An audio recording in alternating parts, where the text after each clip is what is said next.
ਦਸਮ ਗ੍ਰੰਥ ਦਾ ਜਿਹੜਾ ਚੌਥਾ ਅਧਿਆਏ ਹੈ ਜੀ, ਚੰਡੀ ਚਰਿੱਤਰ। ਪਹਿਲਾ ਜਾਪ ਸਾਹਿਬ, ਦੂਸਰਾ ਅਕਾਲ ਉਸਤਤ, ਤੀਸਰਾ ਬਚਿੱਤਰ ਨਾਟਕ, ਚੌਥਾ ਚੰਡੀ ਚਰਿੱਤਰ। ਤੇ ਅੱਜ ਆਪਾਂ ਚੰਡੀ ਚਰਿੱਤਰ ਦੀ ਵਿਆਖਿਆ ਸ਼ੁਰੂ ਕਰਾਂਗੇ। ਬਚਿੱਤਰ ਨਾਟਕ ਦੇ ਜਿਹੜਾ ਇਸ ਤੋਂ ਪਹਿਲਾਂ ਉੱਪਰ ਵਾਲਾ ਪਹਿਲਾ ਅਧਿਆਇ ਹੈ, ਓਵਰਆਲ ਤੀਸਰਾ, ਤੇ ਇਸ ਤੋਂ ਪਹਿਲਾਂ ਜੀ ਚੰਡੀ ਚਰਿੱਤਰ ਤੋਂ ਪਹਿਲਾਂ ਵਾਲਾ ਬਚਿੱਤਰ ਨਾਟਕ। ਟੋਟਲ 81 ਇਹਦੇ ਹੈਗੇ ਨੇ ਜੀ ਪੰਨੇ 81, ਤੇ ਉਹਨਾਂ ਦੀ ਆਪਾਂ 5 ਹਿੱਸਿਆਂ 'ਚ ਵਿਆਖਿਆ ਕਰਕੇ ਪਾ ਚੁੱਕੇ ਹਾਂ। ਵਿੱਚ ਮੈਂ ਉਹਦੇ 'ਚ ਆਪਣੀਆਂ ਟਿੱਪਣੀਆਂ ਵੀ ਕੀਤੀਆਂ ਹੋਈਆਂ ਨੇ। ਤੇ ਅੱਜ ਆਪਾਂ ਚੰਡੀ ਚਰਿੱਤਰ ਦਾ ਅਧਿਆਇ ਜਿਹੜਾ ਹੈਗਾ, ਇਹ ਅਧਿਆਇ ਇਹਦੀ ਸ਼ੁਰੂ ਕਰਦੇ 161 ਨੰਬਰ ਪੰਨੇ ਤੋਂ, 162 ਨੰਬਰ ਪੰਨੇ ਤੋਂ ਸ਼ੁਰੂ ਹੁੰਦਾ ਜੀ ਚੰਡੀ ਚਰਿੱਤਰ। ਉਕਤ ਬਿਲਾਸ। ਉਕਤ ਬਿਲਾਸ ਦਾ ਮਤਲਬ ਹੈਗਾ, ਦੋ ਅਲੱਗ-ਅਲੱਗ ਸ਼ਬਦ ਨੇ ਜੀ, ਬ੍ਰੈਕਟ ਦੇ ਵਿੱਚ ਪਾਇਆ ਜੀ ਇਹਨਾਂ ਨੇ। ਤੇ ਇੱਕ ਚੰਡੀ ਚਰਿੱਤਰ ਉਕਤ ਬਿਲਾਸ ਆ, ਤੇ ਚੰਡੀ ਚਰਿੱਤਰ 2 ਆ, ਯਾਨੀ 2 ਹਿੱਸਿਆਂ 'ਚ ਵੰਡਿਆ ਜੀ ਚੰਡੀ ਚਰਿੱਤਰ। ਸੋ ਆਈ ਡੋਂਟ ਨੋ ਇਹਦਾ ਨਾਂ ਜੇ ਉਕਤ ਬਿਲਾਸ ਆ ਤੇ ਇਹਦਾ ਨਾਂ 2 ਕਿਉਂ ਰੱਖਿਆ ਇਹਨਾਂ ਨੇ ਬ੍ਰੈਕਟ 'ਚ, ਯਾਨੀ ਕੋਈ ਨਾ ਕੋਈ ਐਕਸਪਲੇਨੇਸ਼ਨ ਇਹਦੀ ਵੀ ਦਿੱਤੀ ਜਾ ਸਕਦੀ ਸੀ, ਜਾਂ ਫਿਰ ਇੱਥੇ ਇੱਕ ਪਾਇਆ ਜਾ ਸਕਦਾ ਸੀਗਾ, ਪਰ ਇੱਥੇ ਇਹਨਾਂ ਨੇ ਡਿਫਾਈਨ ਕੀਤਾ ਜੀ ਇਹਨੂੰ ਕਿ ਉਕਤ ਬਿਲਾਸ। ਉਕਤ ਦਾ ਮਤਲਬ ਹੈਗਾ ਕਿਸੇ ਚੀਜ਼ ਦਾ ਕਥਨ ਕਰਨਾ, ਤੇ ਵਿਲਾਸ ਦਾ ਮਤਲਬ ਹੈਗਾ ਕੋਈ ਖੇਡ, ਕੋਈ ਕ੍ਰੀੜਾ, ਕੋਈ ਬਿਲਾਸ ਦਾ ਮਤਲਬ ਮਹਾਨ ਸ਼ਬਦਕੋਸ਼ ਹੈ ਜੀ, ਸੰਗਿਆ, ਖੇਡਣਾ, ਖੇਲ, ਕ੍ਰੀੜਾ, ਆਨੰਦ ਭੋਗਣਾ ਜਾਂ ਆਨੰਦ ਭੋਗ। ਤੇ ਅਨਿਕ ਬਿਲਾਸ ਕਰਤ ਮਨਮੋਹਨ, ਮਹੱਲਾ ਪੰਜਵਾਂ ਗੁਰੂ ਗ੍ਰੰਥ ਸਾਹਿਬ 'ਚ ਵੀ ਇਹ ਬਿਲਾਸ ਸ਼ਬਦ ਜਿਹੜਾ ਹੈਗਾ ਇਹ ਮੌਜੂਦ ਆ। ਤੇ ਆਪਾਂ ਪਰ ਗੱਲਬਾਤ ਕਰਨੀ ਆ ਦਸਮ ਗ੍ਰੰਥ ਦੀ। ਸੋ ਚੰਡੀ ਚਰਿੱਤਰ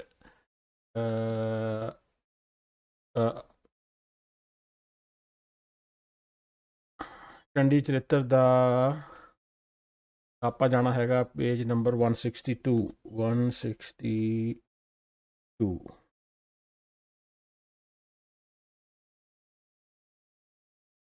ਹਾਂਜੀ, ਚੰਡੀ ਚਰਿੱਤਰ ਉਕਤ ਬਿਲਾਸ। ਏਕ ਓਮਕਾਰ ਵਾਹਿਗੁਰੂ ਜੀ ਕੀ ਫਤਿਹ। ਸ੍ਰੀ ਭਗਵਤੀ ਜੀ ਸਹਾਏ। ਹੁਣ ਚੰਡੀ ਚਰਿੱਤਰ ਉਕਤ ਬਿਲਾਸ ਲਿਖਦੇ ਹਾਂ, ਪਾਤਸ਼ਾਹੀ ਦਸਵੀਂ।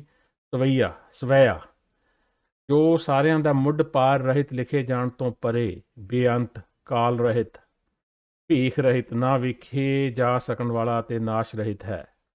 ਜੋ ਸਾਰਿਆਂ ਦਾ ਮੁੱਢ ਆ, ਮੀਨਸ ਉਹਦੀ ਡਿਫਾਈਨ, ਯਾਨੀ ਅਕਾਲ ਪੁਰਖ ਆਪਾਂ ਇਹਨੂੰ ਕਹਿ ਲਈਏ ਜੀ, ਕਿਉਂਕਿ ਲਿਖੇ ਜਾਣ ਤੋਂ ਪਰੇ, ਬੇਅੰਤ, ਕਾਲ ਰਹਿਤ, ਭੀਖ ਰਹਿਤ ਮੀਨਸ ਆਦਿ ਸੱਚ, ਜੁਗਾਦ ਸੱਚ, ਆਜੂਨੀ,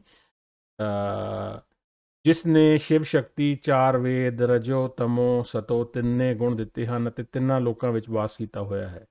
ਯਾਨੀ ਅਕਾਲ ਪੁਰਖ ਹੀ ਆਪਾਂ ਇੱਥੇ ਮੰਨ ਕੇ ਚੱਲੀਏ, ਸ਼ਿਵ ਸ਼ਕਤੀ, ਸਾਰਾ ਕੁਝ ਉਸੇ ਅਕਾਲ ਪੁਰਖ ਨੇ ਪੈਦਾ ਕੀਤਾ ਜੀ, ਜਿਸ ਨੇ ਦਿਨ ਰਾਤ, ਸੂਰਜ, ਚੰਦਰਮਾ ਵਰਗੇ ਦੀਪਕ ਬਣਾਏ ਹਨ ਅਤੇ 5 ਤੱਤਵਾਂ ਦਾ ਪ੍ਰਕਾਸ਼ ਕਰ ਕੇ ਸਾਰੀ ਸ੍ਰਿਸ਼ਟੀ ਦੀ ਰਚਨਾ ਕੀਤੀ ਹੈ।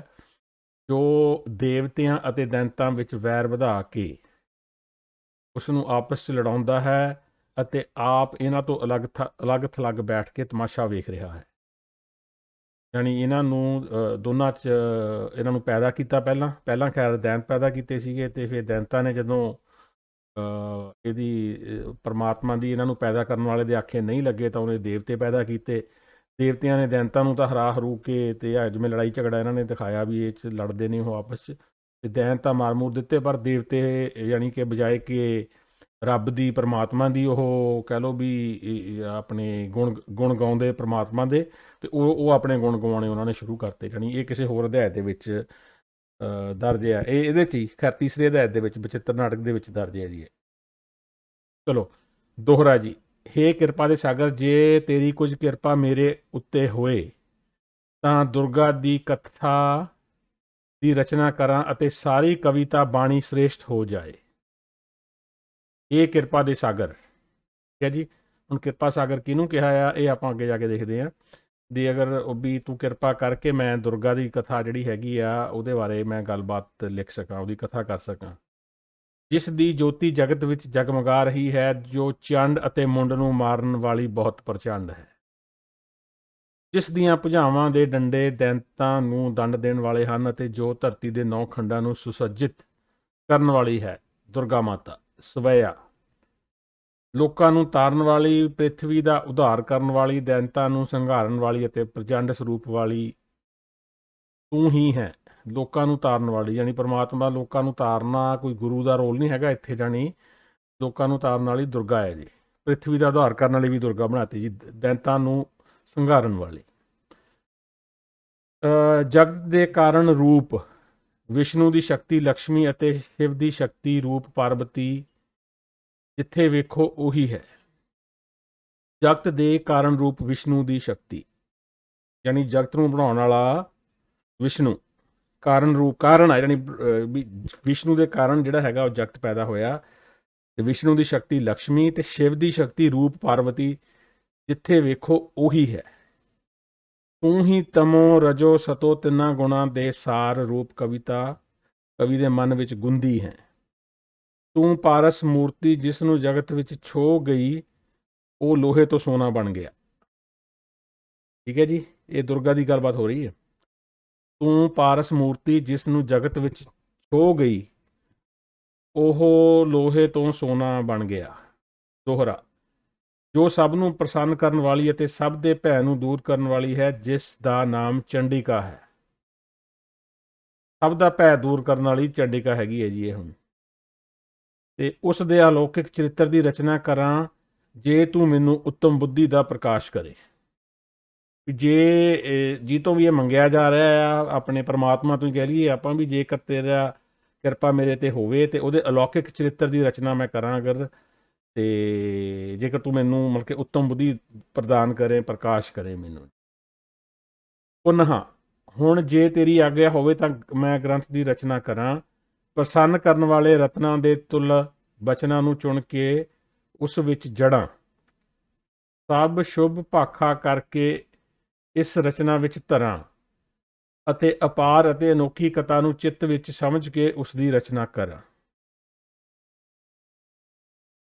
ਗੁਰੂ ਗ੍ਰੰਥ ਸਾਹਿਬ ਦੇ ਵਿੱਚ ਮੀਨਸ ਜਿਹੜੇ ਇਸ ਕਿਸਮ ਦੀਆਂ ਖਾਮ ਦੀਆਂ ਰਿਪੀਟਡ, ਯਾਨੀ ਆਹ ਪੇਜ ਦੇ ਵਿੱਚ ਤਾਂ ਜਾਣੀ ਪਹਿਲੇ ਸੀਗਾ ਹੀ ਕੁਝ ਨਹੀਂ ਲੱਗਿਆ ਮੈਨੂੰ ਜਿਹੜਾ ਇੰਨੀ ਐਕਸਪਲੇਨ ਕਰਨ ਵਾਲੀ ਆ। ਸਵਿਆ, ਪਰਿਵਾਰ ਦੇ ਡਰ ਤੋਂ ਉਦਾਸ ਹੋ ਕੇ ਰਾਜੇ ਨੇ ਘਰ ਛੱਡ ਦਿੱਤਾ। ਪੰਨਾ ਨੰਬਰ ਆਪਾਂ 163 ਤੇ ਆ। ਪਰਿਵਾਰ ਦੇ ਡਰ ਤੋਂ ਉਦਾਸ ਹੋ ਕੇ ਰਾਜੇ ਨੇ ਘਰ ਛੱਡ ਦਿੱਤਾ ਅਤੇ ਬਨ ਵਿੱਚ ਜਾ ਵਸਿਆ। ਸੁਰਥ ਨਾਮ ਅਤੇ ਮੁਨੀਸ਼ਵਰ ਭੇਖ ਵਾਲੇ ਉਸ ਰਾਜੇ ਨੇ ਸਮਾਨ ਗੁਣਾਂ ਨੂੰ ਧਾਰਨ ਕਰਨ ਵਾਲੇ ਸਮਾਦ ਵੈਸ਼ ਨਾਲ ਵਿਚਾਰ ਕੀਤਾ ਕਿ ਚੰਡੀ ਨਾਂ ਵਾਲੀ ਨਾ ਖੰਡੇ ਜਾ ਸਕਣ ਵਾਲੇ ਦੈਂਤਾਂ ਦਾ ਕ੍ਰੋਧ ਅਤੇ ਖੰਡਨ ਕਰਨ ਵਾਲੀ ਦੇਵਤਿਆਂ ਦੀ ਰੱਖਿਆ ਲਈ ਕਿਵੇਂ ਸਾਹਮਣੇ ਪ੍ਰਗਟ ਹੋਈ। ਉਹ ਦੋਵੇਂ ਮੇਦਮ ਰਿਸ਼ੀ ਪਾਸ ਜਾ ਕੇ ਪੁੱਛਦੇ ਹਨ ਕਿ ਹੇ ਸਾਧੂ ਪੁਰਸ਼, ਚੰਡੀ ਦੀ ਅਗਾਧ ਕਥਾ ਕਿਸ ਪ੍ਰਕਾਰ ਦੀ ਹੈ, ਸਾਨੂੰ ਸੁਣਾਓ। ਟੋਟਕ ਸ਼ਬਦ ਮੁਨੀ, ਆਪਾਂ ਦੁਬਾਰਾ ਇੱਕ ਵਾਰੀ ਫੇਰ ਵੇਖੀਏ, ਹੈ ਕਿ ਇਹ ਕਹਾਣੀ ਪੈ ਗਈ ਜਾਣੀ ਹੈ ਹੁਣ।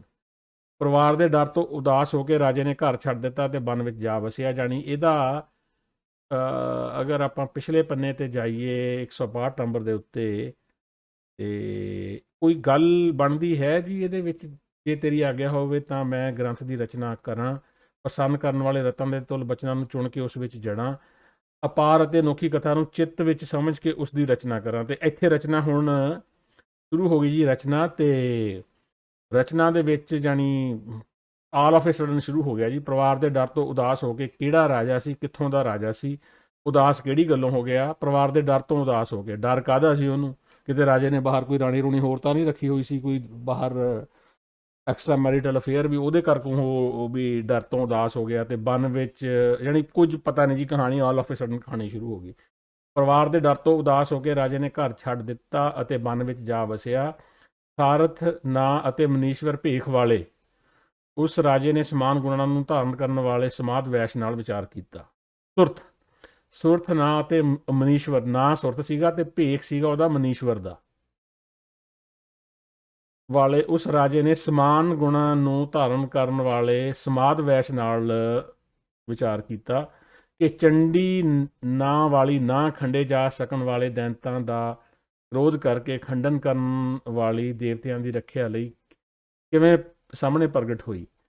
ਉਹ ਦੋਵੇਂ ਮੇਦਸ ਰਿਸ਼ੀ ਪਾਸ ਜਾ ਕੇ ਪੁੱਛਦੇ ਹਨ ਕਿ ਹੇ ਸਾਧੂ ਪੁਰਸ਼, ਚੰਡੀ ਦੀ ਅਗਾਧ ਕਥਾ ਕਿਸ ਪ੍ਰਕਾਰ ਦੀ ਹੈ, ਸਾਨੂੰ ਸੁਣਾਓ। ਚਲੋ ਜੀ, ਉਧਰ ਰਾਈਟਰ ਕਹਿ ਰਿਹਾ ਵੀ ਤੇਰੀ ਆਗਿਆ ਹੋਵੇ ਤੇ ਮੈਂ ਆਪਣਾ ਸ਼ੁਰੂ ਕਰਾਂ ਕਥਾ ਕਹਾਣੀ।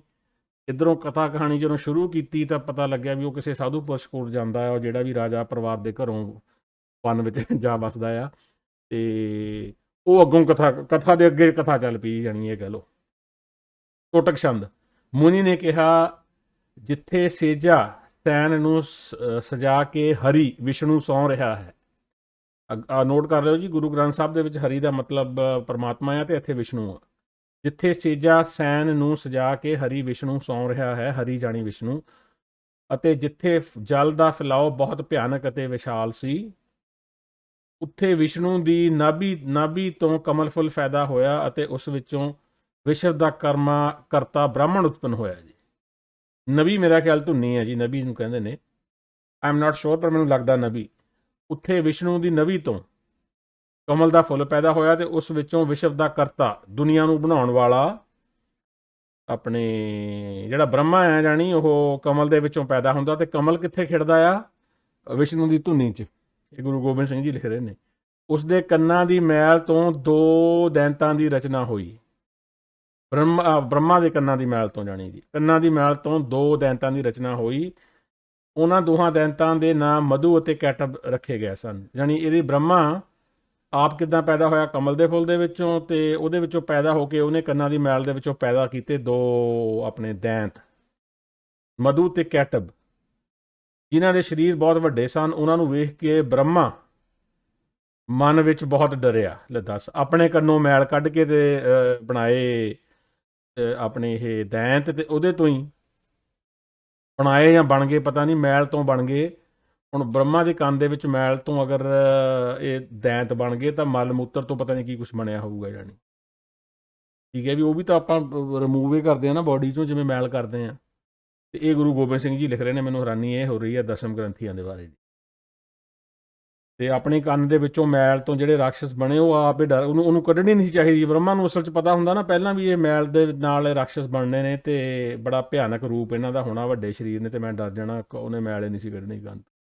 ਉਸਨੇ ਤੁਰੰਤ ਮਨ ਵਿੱਚ ਜਗਤ ਮਾਤਾ ਦੁਰਗਾ ਦਾ ਧਿਆਨ ਧਰਿਆ।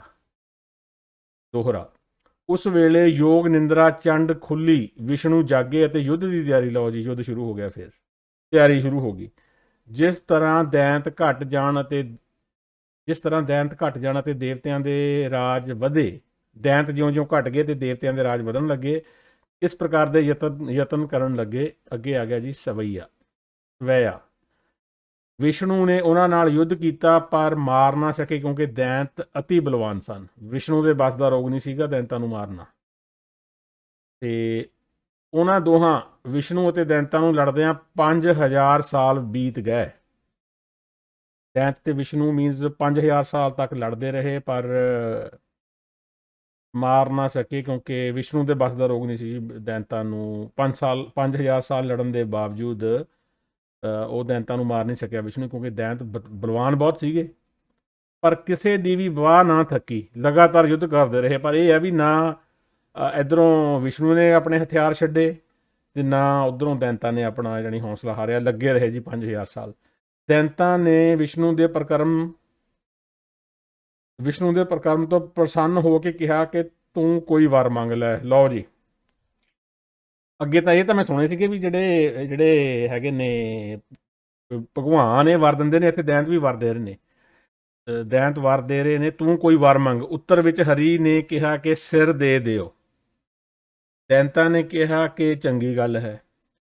ਵਿਸ਼ਨੂੰ ਨੇ ਉਹਨਾਂ ਦੇ ਸਿਰ ਨੂੰ ਪੱਟਾਂ ਉੱਤੇ ਰੱਖ ਕੇ ਸੁਦਰਸ਼ਨ ਚੱਕਰ ਨਾਲ ਕੱਟ ਦਿੱਤਾ ਅਤੇ ਉਹਨਾਂ ਦੀ ਜੋਤ ਨੂੰ ਲੈ ਕੇ ਵਿਸ਼ਨੂੰ ਨੇ ਆਪਣੇ ਹੀ ਸਰੀਰ ਵਿੱਚ ਮਿਲਾ ਲਈ। ਆ ਹੋ ਗਈ ਜੀ। ਲਓ, ਚੰਗਾ ਦੱਸ, ਖੁਸ਼ ਚੰਗੇ ਹੋਏ ਉਹ ਦੈਂਤ ਤੇ ਖੁਸ਼ ਹੋ ਕੇ ਉਹਨਾਂ ਨੂੰ ਕਿਹਾ ਵੀ ਤੂੰ ਵਰ ਮੰਗੋ, ਕਹਿੰਦੇ ਤੂੰ ਆਪਣਾ ਸਿਰ ਦੇ ਦੇ। ਇਹੀ ਕੁਛ ਇਹਦੇ 'ਚ ਸੀਗਾ ਆਪਣੇ ਮਹਾਭਾਰਤ ਦੇ ਵਿੱਚ ਵੀ। ਉਹ ਬੰਦਾ ਜਿਹੜਾ ਹੈਗਾ ਆ ਵਧੀਆ ਚਲਾਉਂਦਾ ਹੁੰਦਾ, ਤੀਰ ਕਮਾਨ ਨਿਸ਼ਾਨ 'ਚ ਵਧੀਆ ਬਣ ਜਾਂਦਾ ਆ। ਉਹ ਮੈਂ ਨਾਮ ਭੁੱਲ ਗਿਆ ਉਹਦਾ, ਤੇ ਕਰਨ, ਸ਼ਾਇਦ ਕਰਨ ਸੀਗਾ ਉਹਦਾ ਨਾਮ। ਵਾਹਵਾ ਦੇਰ ਹੋ ਗਈ ਜੀ ਮਹਾਭਾਰਤ ਵੇਖਿਆ ਨੂੰ, 30 ਸਾਲ ਹੋ ਗਏ। ਕਰਨ ਨਾਂ ਦਾ ਸੀਗਾ ਉਹ, ਜਿਹੜਾ ਕਰਨ ਸੀਗਾ, ਨਹੀਂ ਕਰਨ ਨਹੀਂ ਸੀ, ਇਕਲਵਯ ਸੀਗਾ ਉਹ ਆਪੇ ਉਹਨੇ ਗੁਰੂ ਧਾਰ ਲਿਆ ਦਰੋਣਾਚਾਰਿਆ ਨੂੰ, ਤੇ ਉਹਨੂੰ ਦੇਖ ਕੇ ਉਹਨੇ ਐਡਾ ਕੁ ਨਿਪੁੰਨ ਹੋ ਗਿਆ ਕਿ ਉਹ ਆਪਣੇ ਗੁਰੂ ਨੂੰ ਵੀ ਅੱਗੇ ਲੰਘ ਗਿਆ। ਤੇ ਗੁਰੂ ਨੂੰ ਗਿਆ, ਗੁਰੂ ਦਕਸ਼ਨਾ ਦੇਣ ਵਾਸਤੇ ਵੀ ਸਿੱਖਿਆ ਤਾਂ ਮੈਂ ਤੈਨੂੰ ਦੇਖ ਕੇ ਹੀ ਹੈ, ਭਾਵੇਂ ਡਾਇਰੈਕਟਲੀ ਤੂੰ ਮੈਨੂੰ ਟ੍ਰੇਨਿੰਗ ਨਹੀਂ ਦਿੱਤੀ। ਉਹ ਅੰਗੂਠਾ ਹੀ ਮੰਗ ਲੈਂਦਾ ਉਹਦਾ। ਦੱਸੋ, ਆਹੀ ਕੁਛ ਆ ਹੋਇਆ। ਵਿਸ਼ਨੂੰ ਨੇ ਉਹਨਾਂ ਦੇ ਸਿਰਾਂ ਨੂੰ ਪੱਟਾਂ ਉੱਤੇ ਰੱਖ ਕੇ ਸੁਦਰਸ਼ਨ ਚੱਕਰ ਨਾਲ ਕੱਟ ਦਿੱਤਾ ਅਤੇ ਉਹਨਾਂ ਦੀ ਜੋਤ ਨੂੰ ਲੈ ਕੇ ਵਿਸ਼ਨੂੰ ਨੇ ਆਪਣੇ ਹੀ ਸਰੀਰ ਵਿੱਚ ਮਿਲਾ ਲਈ। ਜੋਤ ਫਬਨੀ ਕਾਹਦੀ ਸੀ ਉਹਨਾਂ ਦੀ, ਯਾਨੀ ਆਤਮਾ। ਮਧੂ ਅਤੇ ਕੈਂਟਮ ਨੂੰ ਮਾਰ ਕੇ ਦੇਵਤਿਆਂ ਦੇ ਰਾਜ ਦੀ ਸਥਾਪਨਾ ਕੀਤੀ ਤੇ ਰਾਜ ਭਾਗ ਦੀ ਸਾਰੀ ਸਮੱਗਰੀ ਦੇ ਕੇ ਵਿਸ਼ਨੂੰ ਬੈਂਕੁੰਠ ਚਲੇ ਗਏ। ਸਮੱਗਰੀ ਦਿੱਤੀ ਕਿਹਨੂੰ? ਰਾਜ ਭਾਗ ਦੀ ਸਾਰੀ ਸਮੱਗਰੀ ਦੇ ਕੇ ਬੈਂਕੁੰਠ ਚਲੇ ਗਏ। ਇੱਥੇ ਸ਼੍ਰੀ ਮਾਰਕੰਡੇ ਪੁਰਾਣ, ਲਓ ਜੀ ਮਾਰਕੰਡੇ ਪੁਰਾਣ ਆ ਗਿਆ ਹੁਣ। ਮਾਰਕੰਡੇ ਪੁਰਾਣ ਦੇ ਸ਼੍ਰੀ ਚੰਡੀ ਚਰਿੱਤਰ ਉਕਤ ਬਿਲਾਸ ਦੇ ਮਧੂ ਕੈਂਟਮ ਦੇ ਸਿਰ ਜਾਣ ਵਾਲੇ ਪਹਿਲੇ ਅਧਿਆਏ ਦੀ ਸਮਾਪਤੀ ਹੁੰਦੀ। ਉਹ ਤਾਂ ਉਹਨੇ ਆਪ ਹੀ ਦੇਤਾ ਜੀ ਸਿਰ। ਚਲੋ ਅੱਗੇ ਚੱਲੀਏ। ਪੰਨਾ 164। ਫਿਰ ਮੈਖਾਸੁਰ ਝੋਟੇ ਦੀ ਸ਼ਕਲ ਵਾਲਾ ਦੈਂਤ ਹੋਇਆ। ਉਸਨੇ ਕੀ ਕੀਤਾ? ਉਸ ਦਾ ਵਰਣਨ ਇਸ ਪ੍ਰਕਾਰ ਹੈ ਜੀ। ਹੁਣ ਝੋਟੇ ਦੇ ਸ਼ਕਲ ਵਰਗਾ ਨਾ ਆ ਗਿਆ ਦੈਂਤ ਹੋਰ। ਉਸਨੇ ਭੁਜਾਵਾਂ ਦੇ ਬਲ ਵਿੱਚ ਯੁੱਧ ਕਰਕੇ ਸਾਰੇ ਸੰਸਾਰ ਨੂੰ ਜਿੱਤ ਲਿਆ। ਉਹਦੀਆਂ ਭੁਜਾਵਾਂ 'ਚ ਬਲ ਬਹੁਤ ਸੀਗਾ, ਜਾਣੀ ਬਹੁਤ ਜ਼ੋਰ ਸੀ ਜੀ ਉਹਦੀਆਂ ਬਾਹਾਂ ਦੇ ਵਿੱਚ। ਉਸਨੇ ਰਣਭੂਮੀ ਵਿੱਚ ਵੰਗਾਰ ਕੇ ਦੇਵਤਿਆਂ ਦਾ ਸਮੂਹਿਕ ਸੰਘਾਰ ਕੀਤਾ। ਦੇਵਤਿਆਂ ਦਾ ਸਮੂਹਿਕ ਸੰਘਾਰ, ਜਾਣੀ ਸਾਰੇ ਦੇਵਤੇ ਇਕੱਠੇ ਰਗੜਦੇ ਜੀ ਉਹਨੇ। ਹਥਿਆਰ ਧਾਰਨ ਕਰਕੇ ਸਾਰਿਆਂ ਨੂੰ ਟੋਟੇ ਕਰ ਸੁੱਟਿਆ। ਸਵਿਆ ਮੈਖਾਸੁਰ ਦੈਂਤ ਨੇ ਯੁੱਧ ਕੀਤਾ ਅਤੇ ਸਾਰੀ ਦੇਵ ਸੈਨਾ ਨੂੰ ਮਾਰ ਸੁੱਟਿਆ। ਦੇਵੜੇ ਵੈਰੀਆਂ ਨੂੰ, ਇਹ ਕੀ ਹੈ ਦੇਵੜੇ ਵੈਰੀਆਂ ਨੂੰ ਦੋ ਟੋਟੇ ਕਰਕੇ ਯੁੱਧ ਭੂਮੀ ਵਿੱਚ ਡਿਗਾ ਦਿੱਤਾ ਅਤੇ ਉਸ ਮਹਾਬਲੀ ਨੇ ਘਮਾਸਾਨ ਯੁੱਧ ਕੀਤਾ। ਲਹੂ ਦੇ ਰੰਗ ਵਿੱਚ ਲੱਥਪੱਥ ਹੋਇਆ। ਉਹ ਯੁੱਧ ਭੂਮੀ ਤੋਂ ਬਾਹਰ ਨਿਕਲਿਆ। ਉਸ ਦੀ ਇਸ ਸੁੰਦਰਤਾ ਨੂੰ ਵੇਖ ਕੇ, ਦੱਸ ਲਹੂ 'ਚ ਲੱਥਪੱਥ ਹੋਇਆ ਬੰਦਾ ਯੁੱਧ ਭੂਮੀ 'ਚੋਂ ਬਾਹਰ ਨਿਕਲ ਲਿਆ ਤੇ ਇਹਦੀ ਸੁੰਦਰਤਾ ਵਾਲੀ ਕਿਹੜੀ ਗੱਲ ਹੋ ਗਈ ਬਈ? ਉਸ ਦੀ ਸੁੰਦਰਤਾ ਨੂੰ ਵੇਖ ਕੇ ਕਵੀ ਦੇ ਮਨ ਵਿੱਚ ਆਈ, ਮਾਨੋ ਛਤਰੀ ਰਾਜਿਆਂ ਨੂੰ ਮਾਰ ਕੇ ਕੁਰੂਕਸ਼ੇਤਰ ਦੇ ਲਹੂ ਦੇ ਕੁੰਡ ਵਿੱਚੋਂ ਪਰਸ਼ੂਰਾਮ ਇਸ਼ਨਾਨ ਕਰਕੇ ਨਿਕਲਿਆ ਹੋਵੇ। ਕਰ ਲੋ ਘਿਓ ਨੂੰ ਭਾਂਡਾ, ਖੂਨ ਦੇ ਵਿੱਚ ਇਸ਼ਨਾਨ ਕਰਕੇ ਤੇ ਇਹ ਬੜੇ ਵਧੀਆ ਸੁੰਦਰ ਦਿਖਾਈ ਦੇ ਰਹੇ। ਮੈਖਾਸੁਰ ਨੇ ਅਸਤਰ ਅਤੇ ਸ਼ਸਤਰ ਲੈ ਕੇ ਸਾਰੇ ਵੈਰੀਆਂ ਨੂੰ ਕਲਵੱਤਰ ਵਾਂਗ ਪਤਾ ਨਹੀਂ ਕੀ ਹੈ ਜੀ, ਕਲਵੱਤਰ ਵਾਂਗ ਚੀਰ ਕੇ ਸੁੱਟ ਦਿੱਤਾ। ਲੋਥਾਂ ਉੱਤੇ ਲੋਥਾਂ ਗੁੱਛਾ ਮੁੱਛਾਂ ਹੋਈਆਂ ਪਈਆਂ ਸਨ ਅਤੇ ਪਰਬਤਾਂ ਜਿੰਨੇ ਵੱਡੇ ਰੱਥ ਅਤੇ ਘੋੜੇ ਡਿੱਗੇ ਪਏ ਸਨ। ਚਿੱਟੀ ਮਿੱਝ ਤੇ ਲਾਲ ਲਹੂ ਨਾਲ ਲਿਬੜੇ ਕਾਲੇ ਭਿਆਨਕ ਹਾਥੀ ਭੂਮੀ ਯੁੱਧ ਵਿੱਚ ਡਿੱਗ ਪਏ ਹਨ। ਉਹ ਯਮ ਦੇ ਮਾਰੇ ਇੰਜ ਲੱਗਦੇ ਹਨ ਜਿਵੇਂ ਸਰਦੀ ਦੀ ਰੁੱਤ ਵਿੱਚ ਦਰਜੀ ਅਨੇਕ ਕੱਪੜੇ ਕੱਟ ਕੇ ਸੁੱਟਦਾ ਹੈ।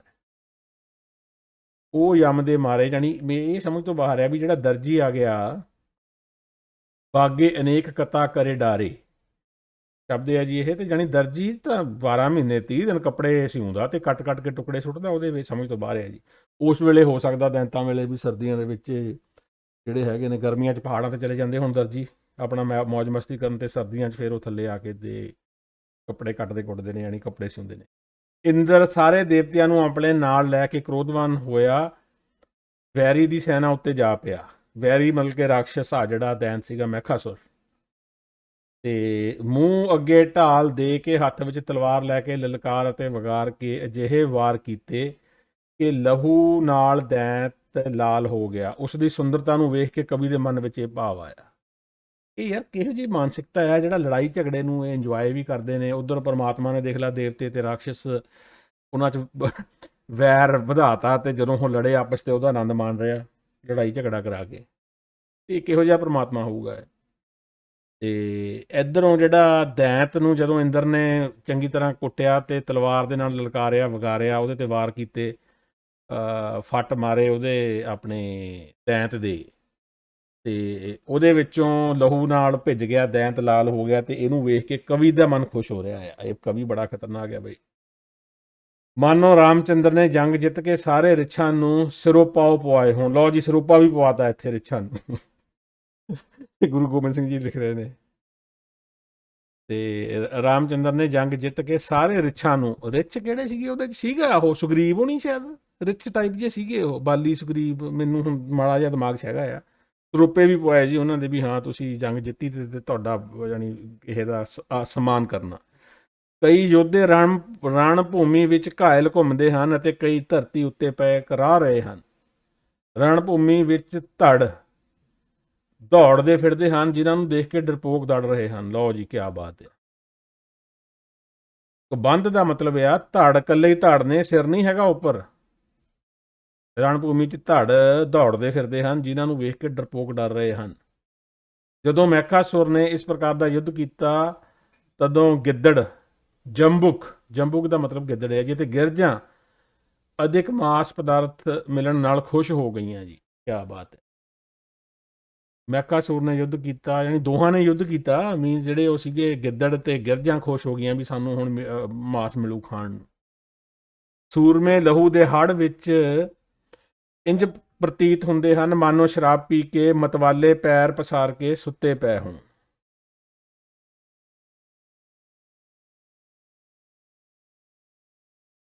ਅੱਗੇ ਚਲੀਏ ਜੀ ਆਪਾਂ। ਸੂਰਮੇ ਲਹੂ ਦੇ ਹੜ੍ਹ ਵਿੱਚ ਇੰਜ ਪ੍ਰਤੀਤ ਹੁੰਦੇ ਹਨ ਮਾਨੋ ਸ਼ਰਾਬ ਪੀ ਕੇ ਮਤਵਾਲੇ ਪੈਰ ਪਸਾਰ ਕੇ ਸੁੱਤੇ ਪਏ ਹੋਣ। ਮਹਿਕਾਸੁਰ ਦੈਂਤ ਦੇ ਕੀਤੇ ਯੁੱਧ ਨੂੰ ਵੇਖ ਕੇ ਸੂਰਜ ਵੀ ਆਪਣਾ ਰਸਤਾ ਭੁੱਲ ਗਿਆ। ਚਲੋ ਜੀ, ਯਾਨੀ ਸੂਰਜ ਆਪਣਾ ਰਸਤਾ ਭੁੱਲ ਗਿਆ ਤੇ ਕਿੱਧਰ ਨੂੰ ਚਲਿਆ ਗਿਆ? ਕਿਸੇ ਹੋਰ ਗ੍ਰਹਿ ਤੇ ਤਾਂ ਨਹੀਂ ਜਾ ਵੜਿਆ।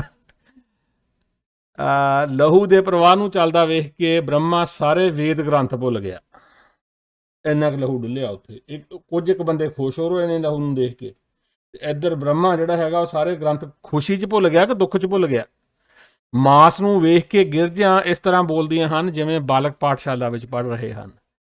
ਗਿੱਦੜ ਸੂਰਮੇ ਦੀਆਂ ਲੋਥਾਂ ਇੰਜ ਲੈ ਜਾ ਰਹੇ ਹਨ ਜਿਵੇਂ ਸਰਸਵਤੀ ਦੇ ਕੰਢੇ, ਸਰਸਵਤੀ ਨਦੀ ਹੈਗੀ ਦੇ ਕੰਢੇ ਸਿੱਧ ਕੰਥਾ ਬਣਾਉਣ ਲਈ ਬ੍ਰਿਛਾਂ ਦੀਆਂ ਛਿੱਲਾਂ ਲੈ ਜਾ ਰਹੇ ਹਨ। ਬਹੁਤ ਵਾਧੂ ਟਾਈਮ ਸੀ ਜੀ ਗੁਰੂ ਗੋਬਿੰਦ ਸਿੰਘ ਜੀ ਕੋਲ ਆ ਕੁਛ ਲਿਖਣ ਦਾ। ਅਗਰ ਦਸਮ ਗ੍ਰੰਥੀਆਂ ਦੀ ਮੰਨੀਏ ਵੀ ਗੁਰੂ ਗੋਬਿੰਦ ਸਿੰਘ ਜੀ ਦੀ ਲਿਖਤੇ ਆ, ਤੇ ਆਹ ਕੁਛ ਲਿਖਿਆ ਗੁਰੂ ਗੋਬਿੰਦ ਸਿੰਘ ਜੀ ਨੇ। ਵਾ ਦੋਹਰਾ, ਅਣਗਿਣਤ ਦੇਵਤੇ ਮਾਰੇ ਗਏ, ਉਹਨਾਂ ਨੂੰ ਕੌਣ ਗਿਣੇ? ਜਿਹੜੇ ਦੇਵਤੇ ਡਰ ਕੇ ਭੱਜੇ ਸਨ, ਉਹਨਾਂ ਦੇ ਮਨ ਵਿੱਚ ਦੁਰਗਾ ਸ਼ਿਵਾ ਦਾ ਧਿਆਨ ਧਰ ਕੇ ਕੈਲਾਸ਼ਪੁਰੀ ਜਾ ਤੱਕੀ। ਜਾਣੀ ਅਣਗਿਣਤ ਦੇਵਤੇ ਮਾਰੇ ਗਏ, ਉਹਨਾਂ ਨੂੰ ਕੌਣ ਗਿਣੇ? ਜਿਹੜੇ ਦੇਵਤੇ ਡਰ ਕੇ ਭੱਜੇ ਸਨ, ਉਹਨਾਂ ਦੇ ਮਨ ਵਿੱਚ ਦੁਰਗਾ ਸ਼ਿਵਾ ਦਾ ਧਿਆਨ ਧਰ ਕੇ ਕੈਲਾਸ਼ਪੁਰੀ ਜਾ ਤੱਕੀ। ਦੇਵਤਿਆਂ ਦੇ ਸਾਰੇ ਧਨ ਅਤੇ ਧਾਮ ਨੂੰ ਦੈਂਤਾਂ ਨੇ ਖੋਹ ਲਿਆ। ਇਹ ਕਈ ਵਾਰੀ ਮਾਰਤੇ ਦੈਂਤ ਜੀ ਇਹਨਾਂ ਨੇ, ਅਲੱਗ-ਅਲੱਗ ਧਿਆਵਾਂ ਦੇ ਵਿੱਚ ਫੇਰ ਉੱਠ ਖੜਦੇ ਨੇ। ਉਹਨਾਂ ਨੂੰ ਸਵਰਗ ਵਿੱਚੋਂ ਕੱਢ ਦਿੱਤਾ ਅਤੇ ਉਹ ਕੈਲਾਸ਼ ਸ਼ਿਵਪੁਰੀ ਵਿੱਚ ਰਹਿਣ ਲੱਗੇ। ਦੈਂਤਾਂ ਦੁਆਰਾ ਭਜਾਏ ਹੋਏ ਦੇਵਤਿਆਂ ਨੂੰ ਸ਼ਿਵਪੁਰੀ ਵਿੱਚ ਟਿਕਿਆ ਜਦੋਂ ਕੁਝ ਦਿਨ ਬੀਤ ਗਏ, ਤਦੋਂ ਇੱਕ ਦਿਨ ਇਸ਼ਨਾਨ ਕਰਨ ਵਾਲੀ ਦੇਵੀ ਨਦੀ ਉੱਪਰ ਆ ਨਿਕਲੀ। ਸਭ ਦੇਵਤਿਆਂ ਨੇ ਮਿਲ ਕੇ ਵਿਧੀ ਪੂਰਵਕ ਦੇਵੀ ਦੀ ਸੇਵਾ ਕੀਤੀ। ਹੁਣ ਇਹ ਦੇਵੀ ਹੈ ਜੀ ਰੇਖਤਾ, ਮੈਂ ਕਿਤੇ ਲਿਖਿਆ ਰੇਖਤਾ। ਦੇਵਤਿਆਂ ਨੇ ਖੁਦ ਦੇਵੀ ਨੂੰ ਸਾਰੀ ਅਸਲੀਅਤ ਦੱਸੀ ਅਤੇ ਮਹਿਕਾਸੁਰ ਨੇ ਸਾਡਾ ਘਰ ਖੋਹ ਲਿਆ ਹੈ। ਹੇ ਮਾਤਾ, ਉਹੀ ਗੱਲ ਕਰੋ ਜੋ ਤੁਹਾਨੂੰ ਚੰਗੀ ਲੱਗਦੀ ਹੈ। ਅਸੀਂ ਸਾਰੇ ਤੁਹਾਡੇ ਮੁੱਢ ਕਦੀਮ ਦੇ ਸੇਵਕ ਤੁਹਾਡੀ ਸ਼ਰਨ ਤੱਕ ਕੇ ਆਏ ਹਾਂ। ਸਾਨੂੰ ਸਾਡਾ ਦੇਸ਼ ਅਤੇ ਘਰ-ਬਾਰ ਵਾਪਸ ਕਰਾ ਦਿਓ ਅਤੇ ਕਲੇਸ਼ ਮਿਟਾ ਦਿਓ।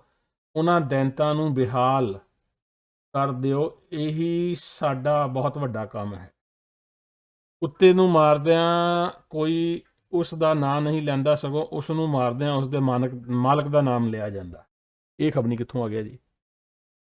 ਕੁੱਕਰ ਕੋ ਮਾਰਤ ਨਾ ਕੋ ਨਾਮ ਲੈਤਾ ਹੈ, ਮਾਰਤ ਹੈ ਤਾਕੋ ਲੈ ਕੇ ਖਾਵੰਦ ਕੋ ਨਾਮ ਹੈ। ਕੁੱਤੇ ਨੂੰ ਮਾਰਦਿਆਂ ਉਸ ਦਾ ਕੋਈ ਨਾਮ ਨਹੀਂ ਲੈਂਦਾ ਤੇ ਉਸ ਨੂੰ ਮਾਰਦਿਆਂ ਉਸ ਦੇ ਮਾਲਕ ਦਾ ਨਾਮ ਲਿਆ ਜਾਂਦਾ ਹੈ। ਕੁੱਤੇ ਨੂੰ ਮਾਰਨਾ ਕਾਸ ਨੂੰ ਯਾਰ। ਇਹ ਬਚਨ ਸੁਣ ਕੇ ਚੰਡੀ ਮਨ ਵਿੱਚ ਕ੍ਰੋਧਿਤ ਹੋ ਉੱਠੀ ਅਤੇ ਕਹਿਣ ਲੱਗੀ, ਸਾਰੇ ਦੈਂਤਾਂ ਨੂੰ ਨਾਸ਼ ਕਰਕੇ ਸ਼ਿਵਪੁਰੀ ਵਿੱਚ ਵਸਾਂਗੀ। ਦੈਂਤਾਂ ਨੂੰ ਮਾਰਨ ਲਈ ਜਦੋਂ ਚੰਡੀ ਨੇ ਪ੍ਰਤਿਗਿਆ ਪ੍ਰਗਟ ਕੀਤੀ, ਤਦੋਂ ਸਿੰਘ, ਸੰਖ ਅਤੇ ਹੋਰ ਸਾਰੇ ਅਸਤਰ ਸ਼ਸਤਰ ਉਸ ਕੋਲ ਆ ਗਏ। ਦੈਂਤਾਂ ਨੂੰ ਨਸ਼ਟ ਕਰਨ ਲਈ ਕਾਲ ਹੀ ਨੇ ਇਹ ਜਨਮ ਲਿਆ ਹੋਵੇ। ਵੈਰੀਆਂ ਨੂੰ ਦੁੱਖ ਦੇਣ ਲਈ ਸਿੰਘ ਚੰਡੀ ਦਾ ਵਾਹਨ ਬਣਿਆ। ਸ਼ੇਰ ਜਾਣੀ ਵੈਰੀਆਂ ਨੂੰ ਦੁੱਖ ਦੇਣ ਲਈ, ਜਾਣੀ ਉਹਨਾਂ ਨੂੰ ਮਾਰਨ ਲਈ, ਤੇ ਚੰਡੀ ਦਾ ਜਿਹੜਾ ਵਾਹਨ ਬਣਿਆ ਉਹ ਬਣਿਆ ਸਿੰਘ। ਦੇਵੀ ਦਾ ਵਾਹਨ ਸ਼ੇਰ, ਦਿੱਗਜ ਦਿਸ਼ਾਵਾਂ ਦੇ ਹਾਥੀ, ਜਿੰਨਾ ਭਿਆਨਕ ਅਤੇ ਵੱਡੇ ਆਕਾਰ ਵਾਲਾ ਹੈ, ਅਤੇ ਬੱਬਰ ਸ਼ੇਰ ਜਿਤਨਾ ਉਸ ਵਿੱਚ ਬਲ ਹੈ। ਉਸ ਦੇ ਵਾਲ ਮਾਨੋ ਕਾਲ ਦੇ ਤੀਰ ਹੋਣ ਅਥਵਾ ਪੀਲੇ ਪਹਾੜ ਉੱਤੇ ਬ੍ਰਿਛ ਖੜੋਤੇ ਹੋਣ। ਪੀਲੇ ਪਹਾੜ ਉੱਤੇ ਬ੍ਰਿਛ ਖੜੋਤੇ ਹੋਣ। ਪਿੱਠ ਉੱਤੇ ਕਾਲੇ ਵਾਲਾਂ ਦੀ ਲਕੀਰ ਇੰਜ ਪ੍ਰਤੀਤ ਹੁੰਦੀ ਹੈ ਮਾਨੋ ਸੁਮੇਰ ਪਰਬਤ ਵਿੱਚੋਂ ਯਮਨਾ ਦੀ ਧਾਰ ਨਿਕਲਦੀ ਹੋਵੇ, ਅਤੇ ਸਰੀਰ ਉੱਤੇ ਕਾਲੇ ਦਾਗ ਮਾਨੋ ਪੀਲੀ ਚਮੇਲੀ ਦੇ ਫੁੱਲਾਂ ਦੇ ਗੁੱਛਿਆਂ ਉੱਤੇ ਭੌਰੇ ਲਿਪਟੇ ਹੋਏ ਹੋਣ। ਸ਼ੀਰ ਦੇ ਸੁਡੌਲ ਅੰਗ ਇੰਜ ਪ੍ਰਤੀਤ ਹੁੰਦੇ ਹਨ ਮਾਨੋ ਮਹਾਰਾਜ ਪਿਰਥੂ ਨੇ ਕਮਾਨ ਲੈ ਕੇ ਧਰਤੀ ਉੱਤੇ ਪਰਬਤ ਵੱਖਰੇ ਕਰਕੇ ਰੱਖੇ ਹੋਣ। ਅਗਲੇ ਪੇਜ ਤੇ ਚੱਲੀਏ ਜੀ। ਇਹ ਅਗਰ ਕਹਾਣੀਆਂ ਆਪਾਂ ਬੱਚਿਆਂ ਨੂੰ ਪੜ੍ਹਾਵਾਂਗੇ ਨਾ ਕਾਮਿਕਸ ਦੇ ਵਿੱਚ, ਖੈਰ ਕਾਮਿਕਸ ਮੈਂ ਬਹੁਤ ਪੜ੍ਹੀਆਂ ਛੋਟੇ ਹੁੰਦੇ ਨੇ, ਪਰ ਰਾਖਸ਼ਾਂ ਵਾਲੀਆਂ ਘੱਟ ਤੇ ਮੈਨੂੰ ਵਧੀਆ ਲੱਗਦੀਆਂ ਹੁੰਦੀਆਂ ਸੀਗੀਆਂ। ਮਨੋਜ ਦੀਆਂ ਕਹਾਣੀਆਂ ਹੁੰਦੀਆਂ ਸੀ ਸਸਪੈਂਸ ਟਾਈਪ ਜੀਆਂ, ਜਾਣੀ ਆਮ ਲਾਈਫ ਵਾਲੀਆਂ, ਜਾਣੀ ਆਹ ਨਹੀਂਗਾ ਜਿਹੜਾ ਤਾਣਾ ਯੁੱਗ ਤੇ ਦੇਵਤੇ ਰਾਖਸ਼ ਵਾਲੀਆਂ ਨਹੀਂ। ਰਾਜੇ ਰੂਜੇ ਦੀਆਂ ਕਹਾਣੀਆਂ ਵਾਲੀਆਂ ਕਾਮਿਕਸ ਵਧੀਆ ਲੱਗਦੀਆਂ ਸੀਗੀਆਂ, ਜਿਵੇਂ ਆਮ ਰਾਜਾ, ਉਹਦੀ ਪਰਜਾ ਤੇ ਇਹ ਤੇ ਜਾਣੀ ਅਗਰ ਜਵਾਕਾਂ ਨੂੰ ਆਪਾਂ ਕਾਮਿਕਸ ਦੇ ਵਿੱਚ ਦਈਏ ਨਾ ਬਣਾ ਕੇ, ਤੇ ਬੜਾ ਉਹਨਾਂ ਨੂੰ ਬੜਾ ਵਧੀਆ ਲੱਗੂਗਾ। ਚੰਡੀ ਨੇ ਘੰਟਾ, ਗਦਾ, ਤਰਸ਼ੂਲ, ਤਲਵਾਰ, ਸ਼ੰਖ, ਕਮਾਨ, ਬਾਣ ਅਤੇ ਭਿਆਨਕ ਚੱਕਰ ਆਦਿ ਸ਼ਸਤਰ ਅਤੇ ਜਾਣੀ ਮਤਲਬ ਕਿ ਸ਼ਸਤਰ ਅਤੇ ਅਸਤਰ ਆਪਣੇ ਹੱਥ ਵਿੱਚ ਫੜ ਲਏ ਹਨ, ਅਤੇ ਉਹਨਾਂ ਦਾ ਸਰੂਪ ਇਤਨਾ ਪ੍ਰਚੰਡ ਪ੍ਰਤੀਤ ਹੋਣ ਲੱਗਿਆ ਮਾਨੋ ਗਰਮੀ ਦੀ ਰੁੱਤ ਦਾ ਸੂਰਜ ਹੋਵੇ। ਪ੍ਰਚੰਡ ਕ੍ਰੋਧ ਕਰਕੇ ਚੰਡੀ ਨੇ ਇਹਨਾਂ ਹਥਿਆਰਾਂ ਨੂੰ ਆਪਣੇ ਹੱਥ ਵਿੱਚ ਲਿਆ ਅਤੇ ਭਿਆਨਕ ਦੈਂਤ ਦੇ ਨਗਰ ਦੇ ਨੇੜੇ ਜਾ ਕੇ ਘੰਟੇ ਦੀ ਆਵਾਜ਼ ਕੀਤੀ। ਘੰਟੇ ਅਤੇ ਸ਼ੇਰ ਦੇ ਦਹਾੜਨ ਦੇ ਸ਼ਬਦ ਸੁਣ ਕੇ ਦੈਂਤ ਨੇ ਰਣ ਵਿੱਚ ਤਲਵਾਰਾਂ ਖਿੱਚ ਲਈਆਂ। ਮਿੰਟ ਲਾਇਆ ਜੀ, ਦੇਵਤੇ ਤਿਆਰੇ ਬੈਠੇ ਸੀਗੇ, ਕ੍ਰੋਧਵਾਨ ਹੋ ਕੇ ਸਾਰੇ ਦੈਂਤ ਇਕੱਠੇ ਹੋ ਗਿਆ ਤੇ ਯੁੱਧ ਦੀ ਵਿਵਸਥਾ ਕੀਤੀ। ਮਹਿਖਾਸੁਰ ਨੇ ਦੈਂਤਾਂ ਦੀ 84 ਪਦਮ 45 ਆ ਕਹਾ ਮੈਨੂੰ 45 ਪਦਮ ਅਸੁਰ, ਮੈਨੂੰ 84 ਲੱਗਿਆ, ਜਾਣੀ 45 ਹੈ ਜੀ। ਇਹ 45 ਪਦਮ ਚਤੁਰੰਗਣੀ ਸੈਨਾ ਇਕੱਠੀ ਕੀਤੀ ਜੀ। ਲੈ, ਇਹ ਸੈਨਾ ਦਾ ਨਾਮ ਬਟਾਲੀਅਨ ਆ, ਜਿਵੇਂ ਹੁੰਦੀ ਆ ਨਾ ਰੈਜੀਮੈਂਟ, ਇਹ ਰੈਜੀਮੈਂਟ ਆ। ਕੋਈ ਮਹਿਖਾਸੁਰ ਜਿਹੜੇ ਦੈਂਤ ਨੇ ਉਹਨਾਂ ਦੇ ਰੈਜੀਮੈਂਟ ਦਾ ਨਾਮ ਹੈ। ਕੁਝ ਖੱਬੇ, ਕੁਝ ਸੱਜੇ, ਕੁਝ ਮਹਿਖਾਸੁਰ ਯੋਧਿਆਂ ਦੇ ਰਾਜੇ ਦੇ ਨਾਲ ਚੜੇ ਹਨ। ਇਹ ਤਿੰਨੋਂ ਦਲ 10, 15 ਅਤੇ 20 ਪਦਮਾਂ ਦੇ ਹਨ। ਇਹਨਾਂ ਵਿੱਚੋਂ 15 ਸੱਜੇ ਵੱਲ, 10 ਸੱਜੇ ਵੱਲ, ਇਹਨਾਂ ਚੋਂ 15 10 ਸੱਜੇ ਵੱਲ, 10 ਖੱਬੇ ਵੱਲ ਅਤੇ 20 ਦੈਂਤਾਂ ਦੇ ਰਾਜੇ ਨੇ ਆਪਣੇ ਨਾਲ ਰੱਖੇ। ਮੈਨੂੰ ਯਾਦ ਆ ਗਿਆ ਸ਼ੋਲੇ ਫਿਲਮ ਦਾ ਡਾਇਲਾਗ ਯਾਦ ਆ ਗਿਆ ਉਸ ਰਾਣੀ ਦਾ ਨਾ, ਜਿਹੜਾ ਜੇਲਰ ਜਿਹਾ ਹੁੰਦਾ ਤੇ ਉਹ ਪਤਾ ਲੱਗਦਾ ਵੀ ਜੇਲ੍ਹ ਦੇ ਵਿੱਚ ਹਥਿਆਰ ਆ ਗਿਆ, ਕਿ ਚਾਕੂ ਆ ਗਿਆ, ਇਹੋ ਜਿਹੀ ਗੱਲਬਾਤ ਹੁੰਦੀ ਹੈ। ਤੇ ਉਹ ਆਉਂਦਾ ਐ ਪੂਰਾ ਪਰੇਡ ਜੀ ਕਰਦਾ ਪੁਲਿਸ ਵਾਲੀ, ਤੇ ਆ ਕੇ ਪੌੜੀਆਂ ਜੀਆਂ ਤੋਂ ਉਤਰ ਕੇ, ਖਬਨੀ ਉਤਰਨ ਤੋਂ ਪਹਿਲਾਂ ਕਹਿੰਦਾ ਆਦੇ ਖੱਬੇ ਜਾਓ, ਆਦੇ ਸੱਜੇ ਜਾਓ, ਯਾਨੀ ਆਦੇ ਇੱਧਰ ਜਾਓ, ਆਦੇ ਦੂਜੇ ਪਾਸੇ ਜਾਓ, ਤੇ ਬਾਕੀ ਮੇਰੇ ਪਿੱਛੇ ਆਓ। ਤੇ ਉਹ ਜਾਣੇ ਜਦੋਂ ਅੱਧੋ ਅੱਧ ਦੋਏ ਪਾਸੇ ਭੇਜਦੇ ਤੇ ਫਿਰ ਰਹਿ ਕਿਹੜੇ ਗਏ ਮਗਰ, ਠੀਕ ਹੈ ਜੀ। ਪਰ ਇਹਨੇ ਰੱਖੇ ਨੇ ਜੀ 15 ਸੱਜੇ ਵੱਲ, 10 ਖੱਬੇ ਵੱਲ ਅਤੇ 20 ਆਪਣੇ ਨਾਲ ਲੈ ਲਏ, ਆਪਣੇ ਪਿੱਛੇ ਗਏ ਲੋ ਤਵਿਆ। ਉਹ ਸਾਰੇ ਕਾਲੇ ਦੈਂਤ ਇੱਕੋ ਵਾਰ ਹੀ ਭੱਜ ਕੇ ਚੰਡੀ ਸਾਹਮਣੇ ਆ ਗਏ। ਚਲੋ ਇਹ ਵੀ ਵਧੀਆ ਕੀਤਾ, ਇਕੱਠੇ ਆ ਗਏ। ਬਹੁਤਿਆਂ ਨੇ ਹੱਥਾਂ ਵਿੱਚ ਕਮਾਨਾਂ ਅਤੇ ਤੀਰ ਕੱਸ ਕੇ ਕ੍ਰੋਧ ਨਾਲ ਸ਼ੇਰ ਨੂੰ ਮਾਰੇ। ਤੀਰ ਮਾਰੇ, ਯਾਨੀ ਕ੍ਰੋਧ ਨਾਲ ਸ਼ੇਰ ਨੂੰ ਮਾਰੇ। ਚੰਡੀ ਨੇ ਜਦੋਂ ਤਲਵਾਰ ਲੈ ਕੇ ਲਲਕਾਰਾ ਮਾਰਿਆ ਤਾਂ ਸਾਰੇ ਵੈਰੀਆਂ ਨੂੰ ਦੂਰ ਕਰ ਦਿੱਤਾ, ਮਾਨੋ ਖਾਂਡਵ ਬਨ ਦੀ ਅਗਨੀ ਨੂੰ ਬੁਝਾਉਣ ਲਈ ਆਏ ਬੱਦਲਾਂ ਨੂੰ ਅਰਜਨ ਪਾਰਥ ਨੇ ਖਿੰਡਾ ਦਿੱਤਾ ਹੋਵੇ। ਦੋਹਰਾ।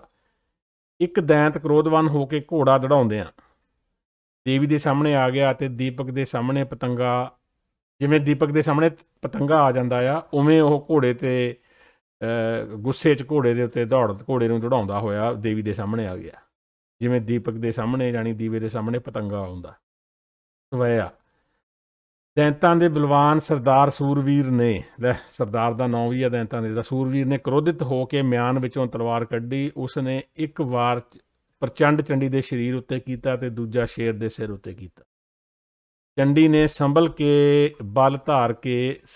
ਅਤੇ ਬਲ ਧਾਰ ਕੇ ਉਹਨੇ ਆਪਣਾ ਬੈਲੈਂਸ ਬਣਾਇਆ, ਤੇ ਫਿਰ ਜ਼ੋਰ ਧਾਰਿਆ, ਬਲ ਧਾਰਿਆ, ਅਤੇ ਦੈਂਤ ਨੂੰ ਧੌਣੋਂ ਪਕੜ ਕੇ ਧਰਤੀ ਉੱਤੇ ਪਟਕਾ ਮਾਰਿਆ ਜੀ। ਜਿਵੇਂ ਧੋਬੀ ਨਦੀ ਦੇ ਕੰਢੇ ਤੇ ਜਾ ਕੇ ਬਸਤਰ ਨੂੰ ਲੈ ਕੇ ਪਟੜੇ ਨਾਲ ਪਛਾੜਦਾ ਹੈ, ਜਾਣੀ ਪਟਕ ਕੇ ਜਿਵੇਂ ਕੱਪੜੇ ਧੋਂਦਾ ਨਾ ਉਹ ਆਪਣੇ ਪੱਥਰ ਜਿਹਦੇ ਨਾਲ, ਐਂ ਭੁਆਂ ਕੇ ਮਾਰਿਆ ਉਹਨੇ, ਪਟਕਾ ਕੇ ਉਹਨੂੰ ਦੈਂਤ ਨੂੰ। ਠੀਕ ਹੈ ਜੀ, ਆਪਾਂ ਅਗਲੇ ਪੰਨੇ 'ਤੇ ਚੱਲੀਏ। ਜੋ ਦੈਂਤ ਦੇਵੀ ਦੇ ਸਨਮੁਖ ਆ ਕੇ ਲੜਿਆ ਸੀ, ਉਸ ਨੂੰ ਦੇਵੀ ਨੇ ਇਸ ਤਰ੍ਹਾਂ ਮਾਰ ਦਿੱਤਾ ਅਤੇ ਫਿਰ ਸ਼ੰਖ ਵਜਾ ਕੇ ਵੈਰੀਆਂ ਦੀ ਸੈਨਾ ਵਿੱਚ ਜਾ ਵੜੀ। ਇੱਕ ਜਿਹੜਾ ਦੈਂਤ ਕੱਲਾ ਆ ਗਿਆ ਸੀਗਾ, ਯਾਨੀ ਲਹੂ ਲਹਾਨ ਨਹੀਂ, ਸੌਰੀ, ਪੂਰੇ ਗੁੱਸੇ ਦੇ ਵਿੱਚ ਘੋੜਾ ਦੜਾ ਕੇ ਉਹਨੂੰ ਮਾਰਿਆ ਉਹਨੇ ਪਟਕ ਕੇ, ਅਤੇ ਉਹਨੂੰ ਪਟਕ ਕੇ ਮਾਰਨ ਤੋਂ ਬਾਅਦ ਉਹ ਸ਼ੰਖ ਵਜਾ ਕੇ ਸਿੱਧੀ ਜਾ ਵੜੀ ਵੈਰੀਆਂ ਦੇ ਨਾਲ। ਤਦ ਚੰਡੀ ਨੇ ਹੱਥ ਵਿੱਚ ਪ੍ਰਚੰਡ ਅਤੇ ਪ੍ਰਬਲ ਕਮਾਨ ਲੈ ਕੇ ਇਹ ਕੀਤਾ ਕਿ ਇੱਕੋ ਹੀ ਵਾਰ ਵੇਖ ਕੇ ਅਤੇ ਲਲਕਾਰਾ ਮਾਰ ਕੇ ਵੈਰੀ ਦੇ ਸਾਰੇ ਦਲ ਨੂੰ ਖਦੇੜ ਦਿੱਤਾ। ਬਹੁਤੇ ਦੈਂਤ ਰਣ ਭੂਮੀ ਵਿੱਚ ਹੀ ਮਾਰੇ ਗਏ, ਜਿਨ੍ਹਾਂ ਨੂੰ ਦਹੂ ਵਿੱਚ ਲਿਬੜੇ ਵੇਖ ਕੇ ਕਵੀ ਦੇ ਮਨ ਵਿੱਚ ਇਉਂ ਵਿਚਾਰਿਆ ਜਿਵੇਂ ਗਰੁੜ ਖਗਰਾਜ ਨੇ ਸੱਪਾਂ ਦੇ ਸਮੂਹ ਸਮਾਜ ਨੂੰ ਕੱਟ ਕੇ ਟੋਟੇ ਟੋਟੇ ਕਰ ਦਿੱਤਾ ਹੈ। ਦੇਵੀ ਨੇ ਬਹੁਤ ਸਾਰੇ ਦੈਂਤ ਮਾਰ ਦਿੱਤੇ ਅਤੇ ਪ੍ਰਬਲ ਦੈਂਤਾਂ ਨੂੰ ਨਿਰਬਲ ਕਰ ਦਿੱਤਾ। ਯਾਨੀ ਬਹੁਤੇ ਦੈਂਤ ਮਾਰ ਦਿੱਤੇ ਅਤੇ ਜਿਹੜੇ ਬਾਹਲੇ ਤੇਜ਼ ਸੀਗੇ ਉਹਨਾਂ ਦੀ ਯਾਨੀ ਬੈਟਰੀ ਡਾਊਨ ਕਰਕੇ ਉਹਨਾਂ ਨੂੰ ਕਮਜ਼ੋਰ ਕਰਤਾ, ਅਤੇ ਹੱਥ ਵਿੱਚ ਸ਼ਸਤਰ ਧਾਰ ਕੇ ਸੈਨਾ ਵਿੱਚ ਭਾਜੜ ਪਾ ਦਿੱਤੀ। ਮਹਿਖਾਸੁਰ ਦੀ ਫੌਜ ਭੱਜ ਗਈ ਅਤੇ ਆਪਣੇ ਸਵਾਮੀ ਦੀ ਸ਼ਰਨ ਜਾ ਤੱਕੀ। ਉਹ ਆਪਣੇ ਬੌਸ ਦੇ ਸ਼ਰਨ 'ਚ ਪਹੁੰਚ ਕੇ ਵੀ ਸਾਡੇ ਬਸ ਦਾ ਰੋਗ ਨਹੀਂ। ਯਾਨੀ ਮਹਿਖਾਸੁਰ ਦੀ ਫੌਜ, ਮਹਿਖਾਸੁਰ ਸੀ ਉਹਨਾਂ ਦਾ ਸਵਾਮੀ, ਭੱਜ ਕੇ ਗਿਆ ਨੇ ਇੰਜ ਕਿਹਾ ਕਿ ਦੇਵੀ ਨੇ ਸਾਡੇ 20 ਪਦਮ ਸੂਰਮੇ ਮਾਰ ਦਿੱਤੇ ਹਨ। ਇਹ ਸੁਣ ਕੇ ਮੂੜ ਮੱਤ ਵਾਲਾ ਮਹਿਖਾਸੁਰ ਮਨ ਵਿੱਚ ਕ੍ਰੋਧ ਕਰਕੇ ਉੱਠਿਆ। ਉਸਨੇ ਸੈਨਾ ਨੂੰ ਹੁਕਮ ਦਿੱਤਾ ਕਿ ਜਾ ਕੇ ਦੇਵੀ ਨੂੰ ਘੇਰ ਲਵੋ। ਸਾਰੀ ਸੈਨਾ ਨੇ ਆਪਣੇ ਸਵਾਮੀ ਮਹਿਖਾਸੁਰ ਦੀ ਗੱਲ ਸੁਣੀ ਅਤੇ ਸਾਰੇ ਸੂਰਮਿਆਂ ਨੇ ਮਿਲ ਕੇ ਸਲਾਹ ਪਲੈਨਿੰਗ ਕਰ ਲਈ ਜੀ। ਉਹਨਾਂ ਨੇ ਮਨ ਵਿੱਚ ਇਹ ਦ੍ਰਿੜ ਨਿਰਣਾ ਕੀਤਾ ਕਿ ਚੌਹਾਂ ਪਾਸਿਆਂ ਤੋਂ ਧਾ ਕੇ ਦੇਵੀ ਉੱਤੇ ਜਾ ਪਈਏ। ਚਾਰੇ ਪਾਸਿਓਂ ਜਾਣੀ ਦੇਵੀ ਨੂੰ ਘੇਰ ਲੈਣਾ ਜੀ। ਬਸ ਫਿਰ ਹੱਥਾਂ ਵਿੱਚ ਤਲਵਾਰਾਂ ਲੈ ਕੇ ਮਾਰ ਲਓ ਪੁਕਾਰਦੇ ਹੋਈ ਦੈਂਤ ਸੈਨਾ ਇਉਂ ਵਿਚਰਨ ਲੱਗੀ ਅਤੇ ਚੌਹਾਂ ਪਾਸਿਆਂ ਤੋਂ ਚੰਡੀ ਨੂੰ ਘੇਰ ਲਿਆ, ਮਾਨੋ ਚੰਦਰਮਾ ਨੂੰ ਪਰਵਾਰ ਪਿਆ ਹੋਵੇ। ਮਹਿਖਾਸੁਰ ਦੀ ਸੈਨਾ ਨੂੰ ਵੇਖ ਕੇ ਚੰਡੀ ਦੇ ਹੱਥ ਵਿੱਚ ਮਜ਼ਬੂਤ ਧਨੁਸ਼, ਚੰਦੀ ਨੇ ਹੱਥ ਵਿੱਚ ਮਜ਼ਬੂਤ ਧਨੁਸ਼ ਜਾਣੀ ਤੀਰ ਜਿਹੜਾ ਧਨੁਸ਼ ਆ ਉਹ ਧਾਰਨ ਕਰ ਲਿਆ। ਚੰਡੀ ਨੇ ਸੱਜੇ ਅਤੇ ਖੱਬੇ ਹੱਥ ਨਾਲ ਬਹੁਤ ਤੀਰ ਚਲਾ ਕੇ ਕ੍ਰੋਧ ਨਾਲ ਭਿਆਨਕ ਯੁੱਧ ਕੀਤਾ। ਵੈਰੀਆਂ ਦੇ ਸਰੀਰਾਂ ਦੇ ਵਿੰਨੇ ਜਾਣ ਤੇ ਉਹਨਾਂ ਵਿੱਚੋਂ ਨਿਕਲਿਆ ਲਹੂ ਸਾਰੀ ਧਰਤੀ ਉੱਤੇ ਆਣ ਪਿਆ। ਇੰਝ ਆਣ ਪਿਆ ਮਾਨੋ ਵਿਧਾਤਾ ਨੇ ਜੋ 8ਵਾਂ ਸਮੁੰਦਰ ਆਪਣੇ ਅੰਦਰ ਪਹੁੰਚਾਇਆ ਹੋਇਆ ਸੀ ਉਹ ਇਸ ਯੁੱਧ ਵਿੱਚ ਉਗਲ ਦਿੱਤਾ ਹੋਵੇ। ਵਿਧਾਤਾ ਆਪਾਂ ਪਰਮਾਤਮਾ ਕਹਿ ਲਈਏ, ਉਹਨੇ ਆਪਣੇ ਅੰਦਰ ਜਿਹੜਾ 8ਵਾਂ ਸਮੁੰਦਰ ਆ ਖੂਨ ਦਾ, ਤੇ ਉਹ ਜਿਵੇਂ ਉਹਨੇ ਉਗਲਤਾ ਹੋਵੇ ਆਪਣੇ ਮੂੰਹ ਰਾਹੀਂ, ਆਏ ਉੱਥੇ ਖੂਨੋਂ ਖੂਨ ਹੋਇਆ ਪਿਆ ਸੀ ਸਾਰੇ ਪਾਸੇ ਜੀ। ਚਲੋ, ਵੈਰੀਆਂ ਦੇ ਦਲ ਵਿੱਚ ਕ੍ਰੋਧਿਤ ਹੋਈ ਚੰਡੀ ਨੇ ਚੱਕਰ ਨੂੰ ਧਾਰਨ ਕੀਤਾ ਅਤੇ 1 ਤੋਂ 2 ਅਤੇ 2 ਤੋਂ 4 ਵੈਰੀਆਂ ਦੇ ਟੋਟੇ ਕਰ ਦਿੱਤੇ। ਸਵਈਆ ਆ ਗਿਆ ਜੀ ਅੱਗੇ। ਇਸ ਪ੍ਰਕਾਰ ਦੇ ਕੀਤੇ ਯੁੱਧ ਦੀ ਗੱਲ ਸੁਣ ਕੇ ਕੈਲਾਸ਼ ਵਿੱਚ ਸ਼ਿਵ ਦਾ ਧਿਆਨ ਟੁੱਟ ਗਿਆ ਜੀ ਉੱਪਰ। ਫਿਰ ਚੰਡੀ ਨੇ ਗਦਾ ਸੰਭਾਲ ਕੇ ਉਭਾਰਿਆ ਅਤੇ ਸ਼ੰਖ ਦੀ ਧੁਨ ਵਜਾ ਕੇ ਗਰਜਨ ਕੀਤੀ। ਵੈਰੀਆਂ ਦੇ ਸਿਰ ਉੱਤੇ ਹੱਥ ਦੇ ਜ਼ੋਰ ਨਾਲ ਚਲਾਇਆ ਚੱਕਰ ਇਸ ਤਰ੍ਹਾਂ ਛੁੱਟ ਕੇ ਪਿਆ ਮਾਨੋ ਨਦੀ ਦੇ ਕੰਢੇ ਖੇਡਣ ਲਈ ਬਾਲਕ ਠੀਕਰੀ ਚਲਾਉਂਦੇ ਹੋਵੇ। ਦੋਹਰਾ, ਉਧਰੋਂ ਸ਼ਿਵ ਦਾ ਵੀ ਧਿਆਨ ਟੁੱਟ ਗਿਆ ਜੀ ਕੈਲਾਸ਼ ਪਰਬਤ ਦੇ ਉੱਤੇ। ਮਹਿਖਾਸੁਰ ਦੀ ਫੌਜ ਨੂੰ ਵੇਖ ਕੇ ਦੇਵੀ ਨੇ ਆਪਣੇ ਬਲ ਨੂੰ ਸੰਭਾਲਿਆ। ਯਾਰ ਹਲੇ ਮੁੱਕੀ ਉਹ ਨਹੀਂ, ਇਹ ਵਾਰੀ ਫੇਰ ਆਈ ਜਾਂਦੀ ਹੈ, ਫੇਰ ਉਹੀ ਗੱਲਾਂ ਆਈ ਜਾਂਦੀਆਂ ਨੇ। ਅਤੇ ਕੁਝ ਸ਼ੇਰ ਰਾਹੀਂ ਅਤੇ ਕੁਝ ਚੱਕਰ ਨਾਲ ਸਭ ਨੂੰ ਮਾਰ ਦਿੱਤਾ। ਕੁਝ ਸੈਨਿਕ ਭੱਜ ਕੇ ਮਹਿਖਾਸੁਰ ਕੋਲ ਗਏ ਅਤੇ ਕਿਹਾ ਸਾਰੀ ਸੈਨਾ ਮਾਰੀ ਗਈ ਹੈ। ਇਹ ਸੁਣ ਕੇ ਦੈਂਤ ਬਹੁਤ ਕ੍ਰੋਧਵਾਨ ਹੋ ਗਿਆ ਜੀ ਉਹਨਾਂ ਦਾ, ਤੇ ਰਣਭੂਮੀ ਵਿੱਚ ਚੜ ਕੇ ਆ ਗਿਆ, ਆਪ ਹੀ ਆ ਗਿਆ ਦੈਂਤ। ਜਦ ਮਹਿਖਾਸੁਰ ਨੇ ਆਪਣੀ ਸਾਰੀ ਸੈਨਾ ਨੂੰ ਜੂਝ ਮਰਿਆ ਵੇਖਿਆ ਤਾਂ ਉਸਨੇ ਖੰਡਾ ਫੜ ਲਿਆ ਜੀ। ਦੈਂਤ ਨੇ ਖੰਡਾ, ਸਿੱਖੀ ਵਾਲਾ ਖੰਡਾ, ਤਿੱਖੀ ਖੰਡਿਓਂ ਤਿੱਖੀ ਉਹ ਖੰਡਾ ਫੜ ਲਿਆ ਜੀ ਉਹਨੇ, ਅਤੇ ਪ੍ਰਚੰਡ ਚੰਡੀ ਦੇ ਸਾਹਮਣੇ ਜਾ ਕੇ ਭਿਆਨਕ ਰਿੱਛ ਵਾਂਗ ਭਬਕ ਮਾਰਨ ਲੱਗਿਆ। ਚੰਡੀ ਨੇ ਹੱਥ ਵਿੱਚ ਮੁਗਦਰ ਲੈ ਕੇ ਬਲਪੂਰਵਕ ਉਸਦੇ ਸਰੀਰ ਉੱਤੇ ਇਉਂ ਸਿੱਟਿਆ ਜਾਣੀ ਮੁਗਦਰ ਜਿਹੜਾ ਸੀਗਾ, ਜਿਉਂ ਹਨੂਮਾਨ ਨੇ ਪਹਾੜ ਨੂੰ ਉਖਾੜ ਕੇ ਰਾਵਣ ਦੀ ਛਾਤੀ ਵਿੱਚ ਮਾਰਿਆ ਸੀ। ਫਿਰ ਚੰਡੀ ਨੇ ਧਨੁਸ਼ ਹੱਥ ਵਿੱਚ ਫੜ ਕੇ ਜਿਨ੍ਹਾਂ ਸ਼ੂਰਵੀਰਾਂ ਨੂੰ ਤੀਰ ਮਾਰੇ ਸਨ ਉਹਨਾਂ ਨੇ ਪਾਣੀ ਵੀ ਨਾ ਮੰਗਿਆ। ਜਾਣੀ ਉਹਨੇ ਧਨੁਸ਼ ਫੜਿਆ ਚੰਡੀ ਨੇ ਤੇ ਇੰਨੇ ਤੀਰ ਚਲਾਏ ਤੇ ਤੀਰ ਵੱਜੇ ਜਿਹੜੇ ਤਿੱਤਰ ਦੇ, ਨਹੀਂ ਤੀਰ ਵੱਜੇ ਉਹ ਸ਼ੂਰਵੀਰਾਂ ਦੇ, ਤੇ ਉਹਨਾਂ ਨੇ ਪਾਣੀ ਮੰਗਣ ਦਾ ਵੀ ਟਾਈਮ ਨਹੀਂ ਮਿਲਿਆ ਤੇ ਖਤਮ। ਜ਼ਖਮੀ ਯੋਧੇ ਘਮੇਰੀ ਖਾਂਦੇ ਹੋਏ ਯੁੱਧ ਭੂਮੀ ਵਿੱਚ ਡਿੱਗ ਰਹੇ ਸਨ ਅਤੇ ਪਰਬਤਾਂ ਜਿੰਨੇ ਵੱਡੇ ਹਾਥੀ ਲੰਗੜੇ ਹੋ ਕੇ ਰਾਹ ਰਹੇ ਸਨ। ਕਵਚਾਂ ਨਾਲ ਢੱਕੇ ਸੂਰਮਿਆਂ ਦੇ ਸਰੀਰ ਧਰਤੀ ਉੱਤੇ ਪੈ ਵੇਖ ਕੇ ਕਵੀ ਦੇ ਮਨ ਵਿੱਚ ਚੰਗੇ ਭਾਵ ਪੈਦਾ ਹੋਏ। ਕਵਚਾਂ ਨਾਲ ਢਕੇ ਹੋਏ ਸੂਰਬੀਰਾਂ ਦੇ ਸਰੀਰ। ਦੱਸ, ਕਵੀ ਬੜਾ ਯਾਰ ਮਤਲਬ ਕਿ ਕਠੋਰ ਦਿਲ ਜਿਹਾ ਹੈ, ਨਿਰਦਈ ਜਿਹਾ ਬੰਦਾ ਜਿਹੜਾ ਕਵੀ ਹੈ, ਵੀ ਜਿਹੜਾ ਸੂਰਮੀਰ ਡਿੱਗੇ ਪਏ ਹੁਣ, ਵੱਡੇ ਕੱਟੇ ਪਏ ਹੁਣ, ਤੇ ਕਵਚਾਂ ਦੇ ਨਾਲ ਉਹ ਜਾਣੀ ਜਦੋਂ ਡਿੱਗੇ ਤੇ ਉਹਨਾਂ ਦੇ ਉੱਪਰ ਉਹਨਾਂ ਦੇ ਕਵਚ ਜਿਹੜੇ ਸੀਗੇ ਉਹ ਵੀ ਆ ਡਿੱਗੇ, ਜਾਣੀ ਢਾਲ ਜਿਹਨੂੰ ਕਹਿ ਦਿੰਦੇ ਆ ਆਪਾਂ। ਤੇ ਦੱਸ, ਉਹਨਾਂ ਨੂੰ ਦੇਖ ਕੇ ਉਹ ਖੁਸ਼ ਹੋ ਰਿਹਾ। ਮਾਨੋ ਵਣ ਵਿੱਚ ਅੱਗ ਲੱਗ ਜਾਣ ਨਾਲ ਉੱਥੇ ਕੀੜੀਆਂ ਨੂੰ ਖਾਣ ਲਈ ਸੱਪ ਭੱਜੇ ਫਿਰਦੇ ਹੋਣ। ਗੁੱਸੇ ਨਾਲ ਭਰੀ ਪ੍ਰਚੰਡ ਚੰਡੀ ਸ਼ੇਰ ਨੂੰ ਪ੍ਰੇਰ ਕੇ ਯੁੱਧ ਵਿੱਚ ਜਾ ਵੜੀ ਅਤੇ ਤਲਵਾਰ ਲੈ ਕੇ ਵੈਰੀਆਂ ਦੇ ਜ਼ਖਮਾਂ ਚੋਂ ਨਿਕਲੇ ਖੂਨ ਨਾਲ ਭੂਮੀ ਨੂੰ ਲਾਲ ਕਰ ਦਿੱਤਾ, ਜਿਵੇਂ ਬਨ ਵਿੱਚ ਅੱਗ ਲੱਗੀ ਹੋਵੇ। ਤਦੋਂ ਦੇਵੀ ਨੂੰ ਦੈਂਤਾਂ ਨੇ ਚੌਹਾਂ ਪਾਸਿਆਂ ਤੋਂ ਘੇਰ ਲਿਆ। ਇਹ ਤਾਂ ਪਹਿਲਾਂ ਵੀ ਘੇਰਿਆ ਸੀਗਾ ਯਾਰ। ਉਸ ਦ੍ਰਿਸ਼ ਨੂੰ ਵੇਖ ਕੇ ਕਵੀ ਦੇ ਮਨ ਵਿੱਚ ਇਸ ਤਰ੍ਹਾਂ ਉਪਮਾ ਪੈਦਾ ਹੋਈ ਕਿ ਦੇਵੀ ਮਾਤਾ ਦਾ ਤਨ ਮਨ ਨਾਲੋਂ ਵੀ ਤੇਜ਼ ਚੱਲ ਰਿਹਾ ਹੈ। ਦੇਵੀ ਮਾਤਾ ਦਾ ਤਨ ਮਨ ਦੀ ਗਤੀ ਨਾਲੋਂ ਵੀ ਤੇਜ਼ ਚੱਲ ਰਿਹਾ ਹੈ, ਜਾਂ ਇੰਜ ਸਮਝੋ ਕਿ ਕਾਲੇ ਬੱਦਲਾਂ ਵਿੱਚ ਬਿਜਲੀ ਚੱਲਦੀ ਹੋਵੇ। ਜਦੋਂ ਪ੍ਰਚੰਡ ਚੰਡੀ ਨੇ ਹੱਥ ਵਿੱਚ ਤਲਵਾਰ ਧਾਰਨ ਕੀਤੀ ਤਾਂ ਮਹਿਖਾਸੁਰ ਦੀ ਸਾਰੀ ਫੌਜ ਖੇਰੂ ਖੇਰੂ ਹੋ ਫੇਰ ਆ ਜਾਣਾ ਇਹਨਾਂ ਨੇ ਇਕੱਠੇ ਹੋ ਕੇ। ਯਾਰ ਕਈ ਵਾਰੀ ਖੇਰੂ ਖੇਰੂ ਹੋਈ ਆ, ਕਈ ਵਾਰੀ ਉਹ ਭੱਜ ਕੇ ਗਏ ਨੇ ਦੱਸਣ ਇਹਨੂੰ ਬਈ ਸਾਡੇ ਸਾਰੇ ਮਾਰੇ ਗਏ ਜਿਹੜੇ ਵੀ ਸੀਗੇ, ਉਹਨਾਂ ਦੀਆਂ ਬਟਾਲੀਅਨ ਸੀਗੀਆਂ।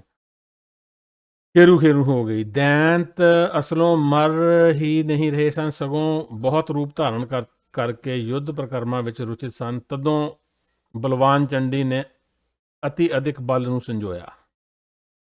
ਅਸਲ 'ਚ ਜਿਹੜੇ ਦੈਂਤ ਸੀਗੇ ਮਰ ਨਹੀਂ ਰਹੇ ਸਨ, ਸਗੋਂ ਬਹੁਤ ਰੂਪ ਧਾਰਨ ਕਰਕੇ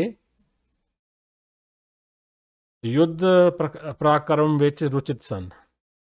ਯਾਨੀ ਮਰੇ ਨਹੀਂ ਸੀ ਰਹੇ, ਹੋਰ ਰੂਪ ਧਾਰਨ ਕਰ ਲੈਂਦੇ ਸੀ। ਤਾਂ ਚੰਡੀ ਨੇ ਹੋਰ ਵੀ ਜ਼ਿਆਦਾ ਆਪਣਾ ਬਲ ਇਕੱਠਾ ਕੀਤਾ ਅਤੇ ਆਪਣੇ ਹੱਥ ਨਾਲ ਚੱਕਰ ਚਲਾ ਦਿੱਤਾ, ਜਿਸ ਨੇ ਵੈਰੀ ਨੂੰ ਮਾਰ ਕੇ ਉਸ ਦਾ ਸਿਰ ਧੜ ਤੋਂ ਵੱਖਰਾ ਕਰ ਦਿੱਤਾ। ਜਿਹੜਾ ਸਿਰ ਆ ਉਹ ਧੜ ਤੋਂ ਵੱਖਰਾ ਕਰ ਦਿੱਤਾ। ਉਸ ਦੇ ਲਹੂ ਦੀ ਧਾਰ ਆਕਾਸ਼ ਵੱਲ ਇਉਂ ਚੱਲੀ ਮਾਨੋ ਪਰਸ਼ੂਰਾਮ ਨੇ ਸੂਰਜ ਨੂੰ ਜਲਾਂਜਲੀ ਦਿੱਤੀ ਹੋਵੇ। ਤਲਾਂਜਲੀ ਤਾਂ ਮੈਂ ਸੁਣਿਆ ਸੀ, ਜਲਾਂਜਲੀ ਦਾ ਮਤਲਬ ਜਲ ਵਗੈਰਾ ਦੇ ਨਾਲ ਜੁੜੀ ਹੋਈ ਕੋਈ ਚੀਜ਼ ਹੋਗੀ, ਵੀ ਜਲ ਵਗੈਰਾ ਐਂ ਆਪਾਂ ਪੇਸ਼ ਕਰਨਾ, ਜਾਣੀ ਸੂਰਜ ਨੂੰ ਜਿਵੇਂ ਜਲ ਚੜਾਉਂਦੇ ਹੁੰਦੇ ਨੇ। ਪਰਸ਼ੂਰਾਮ ਨੇ ਸੂਰਜ ਨੂੰ ਜਲਾਂਜਲੀ ਦਿੱਤੀ ਹੋਵੇ। ਮਹਾਪ੍ਰਚੰਡ ਚੰਡੀ ਨੇ ਪਰਾਕਰਮ ਕਰਕੇ ਯੁੱਧ ਵਿੱਚ ਸਾਰੇ ਯੋਧਿਆਂ ਨੂੰ ਮਾਰ ਦਿੱਤਾ। ਦੈਂਤਾਂ ਨੂੰ ਲਿਖਣਾ ਚਾਹੀਦਾ ਯਾਰ, ਯੋਧੇ ਕਿਉਂ ਲਿਖਿਆ। ਉੱਥੇ ਧਰਤੀ ਉੱਤੇ ਲਹੂ ਦਾ ਸਮੁੰਦਰ ਬਣ ਗਿਆ ਤੇ ਤਲਵਾਰ ਦੀ ਧਮਕ ਨਾਲ ਹੀ ਦੈਂਤਾਂ ਦੇ ਸਮੂਹ ਡਿੱਗ ਪਏ। ਨਾਲੇ ਤਾਂ ਮਾਰ ਦਿੱਤਾ, ਹੁਣ ਡਿੱਗ ਪਏ। ਜਗਤ ਮਾਤਾ ਚੰਡੀ ਦੇ ਪ੍ਰਤਾਪ ਨਾਲ ਦੇਵਤਿਆਂ ਦਾ ਸੰਕਟ ਜਿਹੜਾ ਸੀਗਾ ਉਹ ਨਸ਼ਟ ਹੋ ਗਿਆ ਅਤੇ ਦੈਂਤਾਂ ਦੀ ਸੈਨਾ ਜਮਲੋਕ ਨੂੰ ਚਲੀ ਗਈ। ਫਿਰ ਦੁਰਗਾ ਦੇਵੀ ਵੈਰੀਆਂ ਦੇ ਦਲ ਰੂਪੀ ਬਦਲ ਵਿੱਚ ਬਿਜਲੀ ਵਾਂਗ ਦਮਕਣ ਲੱਗੀ। ਦੋਹਰਾ, ਜਦੋਂ ਸਾਰੇ ਦੈਂਤਾਂ ਦਾ ਰਾਜਾ ਮਹਿਖਾਸੁਰ ਮਾਰਿਆ ਗਿਆ, ਤਦੋਂ ਸਾਰੇ ਕਾਇਰ ਦੈਂਤ ਸਭ ਕੁਝ ਛਡਾ ਕੇ ਭੱਜ। ਇਹਨਾਂ ਨੇ ਫੇਰ ਆ ਜਾਣਾ ਇਕੱਠੇ ਹੋ ਗਏ। ਕਬਿਤ, ਦੁਪਹਿਰ ਦੇ ਸੂਰਜ ਵਾਂਗ ਕ੍ਰੋਧਵਾਨ ਮੰਨੇ ਜਾਣ ਵਾਲੇ ਮਹਾਬਲੀ ਦੈਂਤ ਮਹਿਖਾਸੁਰ ਨੂੰ ਦੇਵੀ ਨੇ ਦੇਵਤਿਆਂ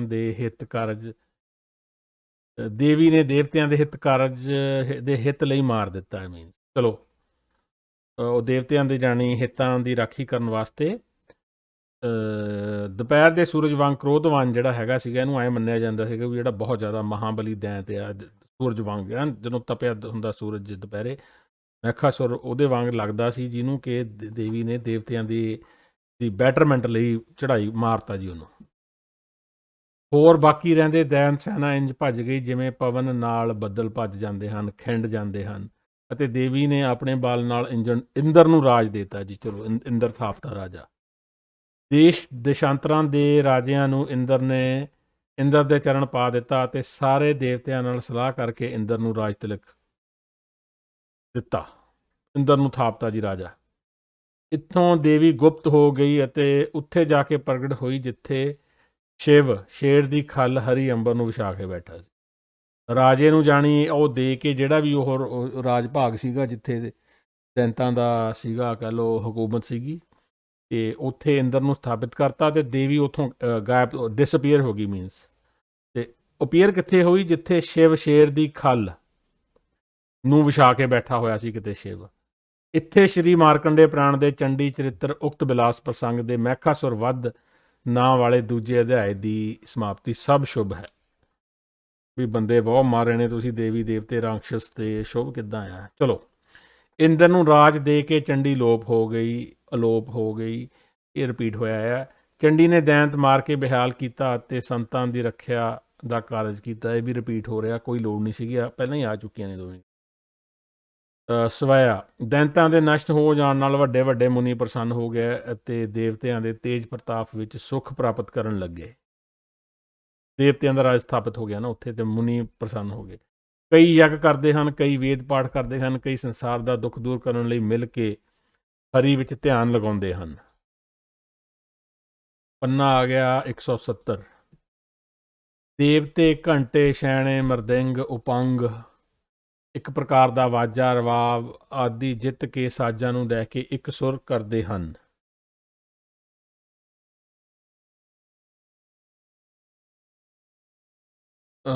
ਕਿਤੇ ਕਿੰਨਰ, ਕਿੰਨਰ ਆ ਗਿਆ ਜਿਹੜੇ ਹੁੰਦੇ ਨੇ ਹਿਜੜੇ, ਕਿਤੇ ਕਿੰਨਰ ਗੰਧਰਵ ਗਾ ਰਹੇ ਹਨ, ਕਿਤੇ ਯਖਤ ਅਤੇ ਅਪਸ਼ਰਾਵਾਂ ਨਾਚ ਕਰਕੇ ਵਿਖਾ ਰਹੀਆਂ ਹਨ। ਸ਼ੰਖਾਂ ਅਤੇ ਘੰਟਿਆਂ ਦੀ ਗੁੰਜਾਰ ਕਰਕੇ ਫੁੱਲਾਂ ਦੀ ਵਰਖਾ ਕਰ ਰਹੇ ਹਨ। ਕਿਤਨੇ ਹੀ ਸੁੰਦਰ ਦੇਵਤੇ ਆਰਤੀ ਕਰ ਰਹੇ ਹਨ ਅਤੇ ਇੰਦਰ ਨੂੰ ਵੇਖ ਕੇ ਬਲਿਹਾਰੇ ਜਾਂਦੇ ਹਨ। ਉਦੋਂ ਦਾਨ ਅਤੇ ਦਕਸ਼ਣਾ ਦੇ ਕੇ ਪ੍ਰਦਖਣਾ ਕਰਦੇ ਹੋਏ, ਪ੍ਰਦਖਣਾ ਹੁਣ ਪਤਾ ਨਹੀਂ ਕੀ ਹੁੰਦੀ ਹੈ ਜੀ, ਕਰਦੇ ਹੋਏ ਇੰਦਰ ਦੇ ਮੱਥੇ ਉੱਤੇ ਕੇਸਰ ਅਤੇ ਚਾਵਲਾਂ ਦਾ ਤਿਲਕ ਲਗਾਉਂਦੇ ਹਨ। ਇਸ ਤਰ੍ਹਾਂ ਦੇਵਤਿਆਂ ਦੀ ਨਗਰੀ ਵਿੱਚ ਧੁੰਮ ਪੈ ਰਹੀ ਹੈ ਅਤੇ ਦੇਵਤਿਆਂ ਦੀਆਂ ਕੁੱਲ ਮਿਲਾ ਕੇ ਮੰਗਲਮਈ ਗੀਤ ਗਾ ਰਹੀਆਂ ਹਨ। ਦੋਹਰਾ, ਇਸ ਤਰ੍ਹਾਂ ਚੰਡੀ ਦੇ ਪ੍ਰਤਾਪ ਨਾਲ ਦੇਵਤਿਆਂ ਦਾ ਪ੍ਰਤਾਪ ਵੱਧ ਗਿਆ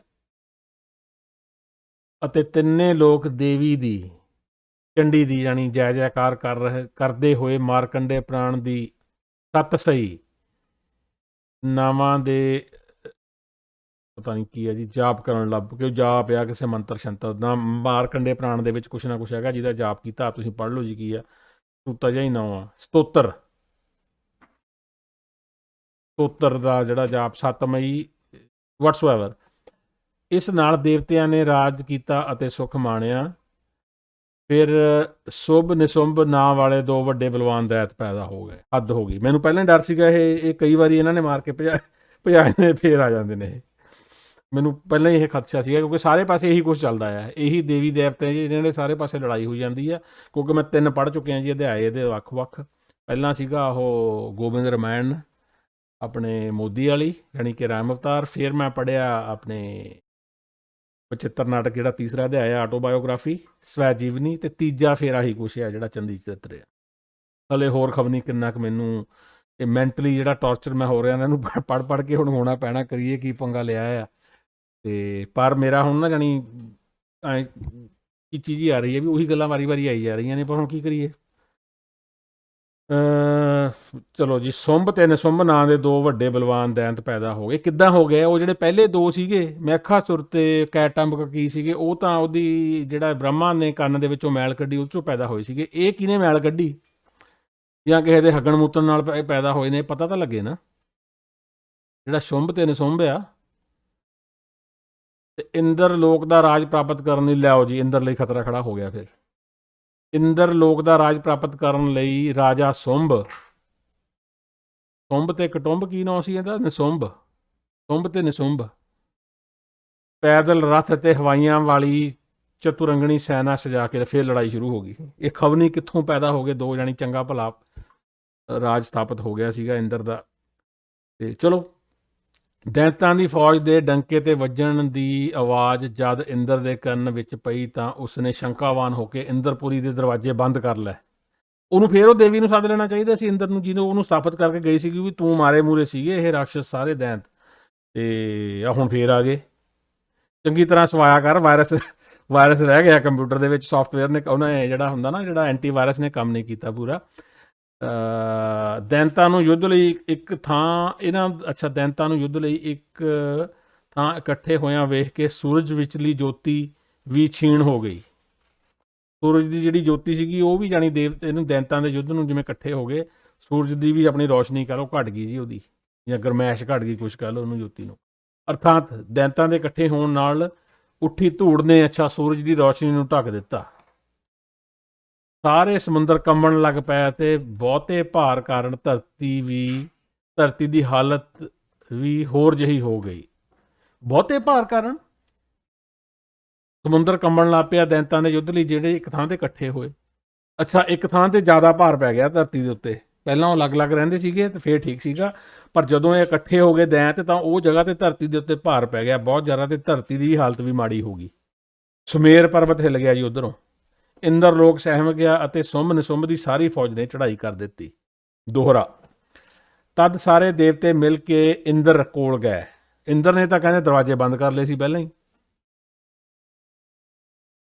ਚਲੋ, ਅਤੇ ਕਿਹਾ ਕਿ ਪ੍ਰਬਲ ਦੈਂਤ ਚੜ੍ਹ ਆਏ ਹਨ, ਉਹਨਾਂ ਤੋਂ ਬਚਣ ਦਾ ਕੋਈ ਉਪਾਅ ਕਰੋ। ਇਹ ਗੱਲ ਸੁਣ ਕੇ ਇੰਦਰ ਕ੍ਰੋਧਵਾਨ ਹੋਇਆ ਤੇ ਤਦੋਂ ਹੀ ਯੁੱਧ ਦਾ ਉਪਾਅ ਕੀਤਾ। ਜਿਤਨੇ ਹੋਰ ਬਾਕੀ ਦੇਵ ਸਮੂਹ ਹਨ ਉਹਨਾਂ ਸਾਰਿਆਂ ਨੂੰ ਦੇਵਤਿਆਂ ਨੂੰ ਬੁਲਾ ਲਿਆ, ਸਵਾਇਆ। ਇਹ ਹੈ ਜੀ ਪੇਜ 170। ਸੋ ਆਪਾਂ ਇੱਥੇ ਸਮਾਪਤ ਕਰਦੇ ਹਾਂ। ਦਾ ਪਹਿਲਾ ਭਾਗ ਥੋੜ੍ਹਾ ਜਿਹਾ ਮੈਂ ਹੌਲੀ ਪੜ੍ਹਿਆ ਅੱਜ, ਕਿਉਂਕਿ ਨਾਲ ਜਿਹੜੀ ਮੇਰੀ ਕਮੈਂਟਰੀ ਆ ਉਹ 'ਚ ਮੈਂ ਜ਼ਿਆਦਾ ਜ਼ੋਰ ਦੇ ਰਿਹਾ ਹੁਣ, ਕਿਉਂਕਿ ਟੈਕਨੀਕਲੀ ਮੀਨਸ ਬਹੁਤ ਜ਼ਿਆਦਾ ਕੋਈ ਹੈ ਹੀ ਨਹੀਂ ਯਾਰ। ਇਹਨੂੰ ਗ੍ਰੰਥ ਕਹਿਣਾ ਮੇਰੇ ਹਿਸਾਬ ਨਾਲ ਤਾਂ ਸ਼ੋਭਾ ਨਹੀਂ ਦਿੰਦਾ, ਅਤੇ ਇਹਨੂੰ ਗੁਰੂ ਗੋਬਿੰਦ ਸਿੰਘ ਜੀ ਦੀ ਲਿਖਤ ਕਹਿਣਾ ਤਾਂ ਮੀਨਸ ਬਹੁਤ ਘੋਰ ਅਪਮਾਨ, ਸਿੱਖ ਗੁਰੂ ਸਾਹਿਬਾਨਾਂ ਦਾ, ਗੁਰੂ ਗੋਬਿੰਦ ਸਿੰਘ ਜੀ ਦਾ ਘੋਰ ਅਪਮਾਨ ਹੈ ਜੀ। ਐਨੀਵੇ, ਆਪਾਂ ਦੂਸਰੇ ਭਾਗ ਦੇ ਵਿੱਚ, ਜਿਹੜਾ ਇਸੇ ਚੈਪਟਰ ਦਾ ਦੂਸਰਾ ਭਾਗ ਆ, ਉਹਦੇ 'ਤੇ ਆਪਾਂ ਚਰਚਾ ਦੂਜੇ ਭਾਗ ਦੇ ਵਿੱਚ ਕਰਾਂਗੇ।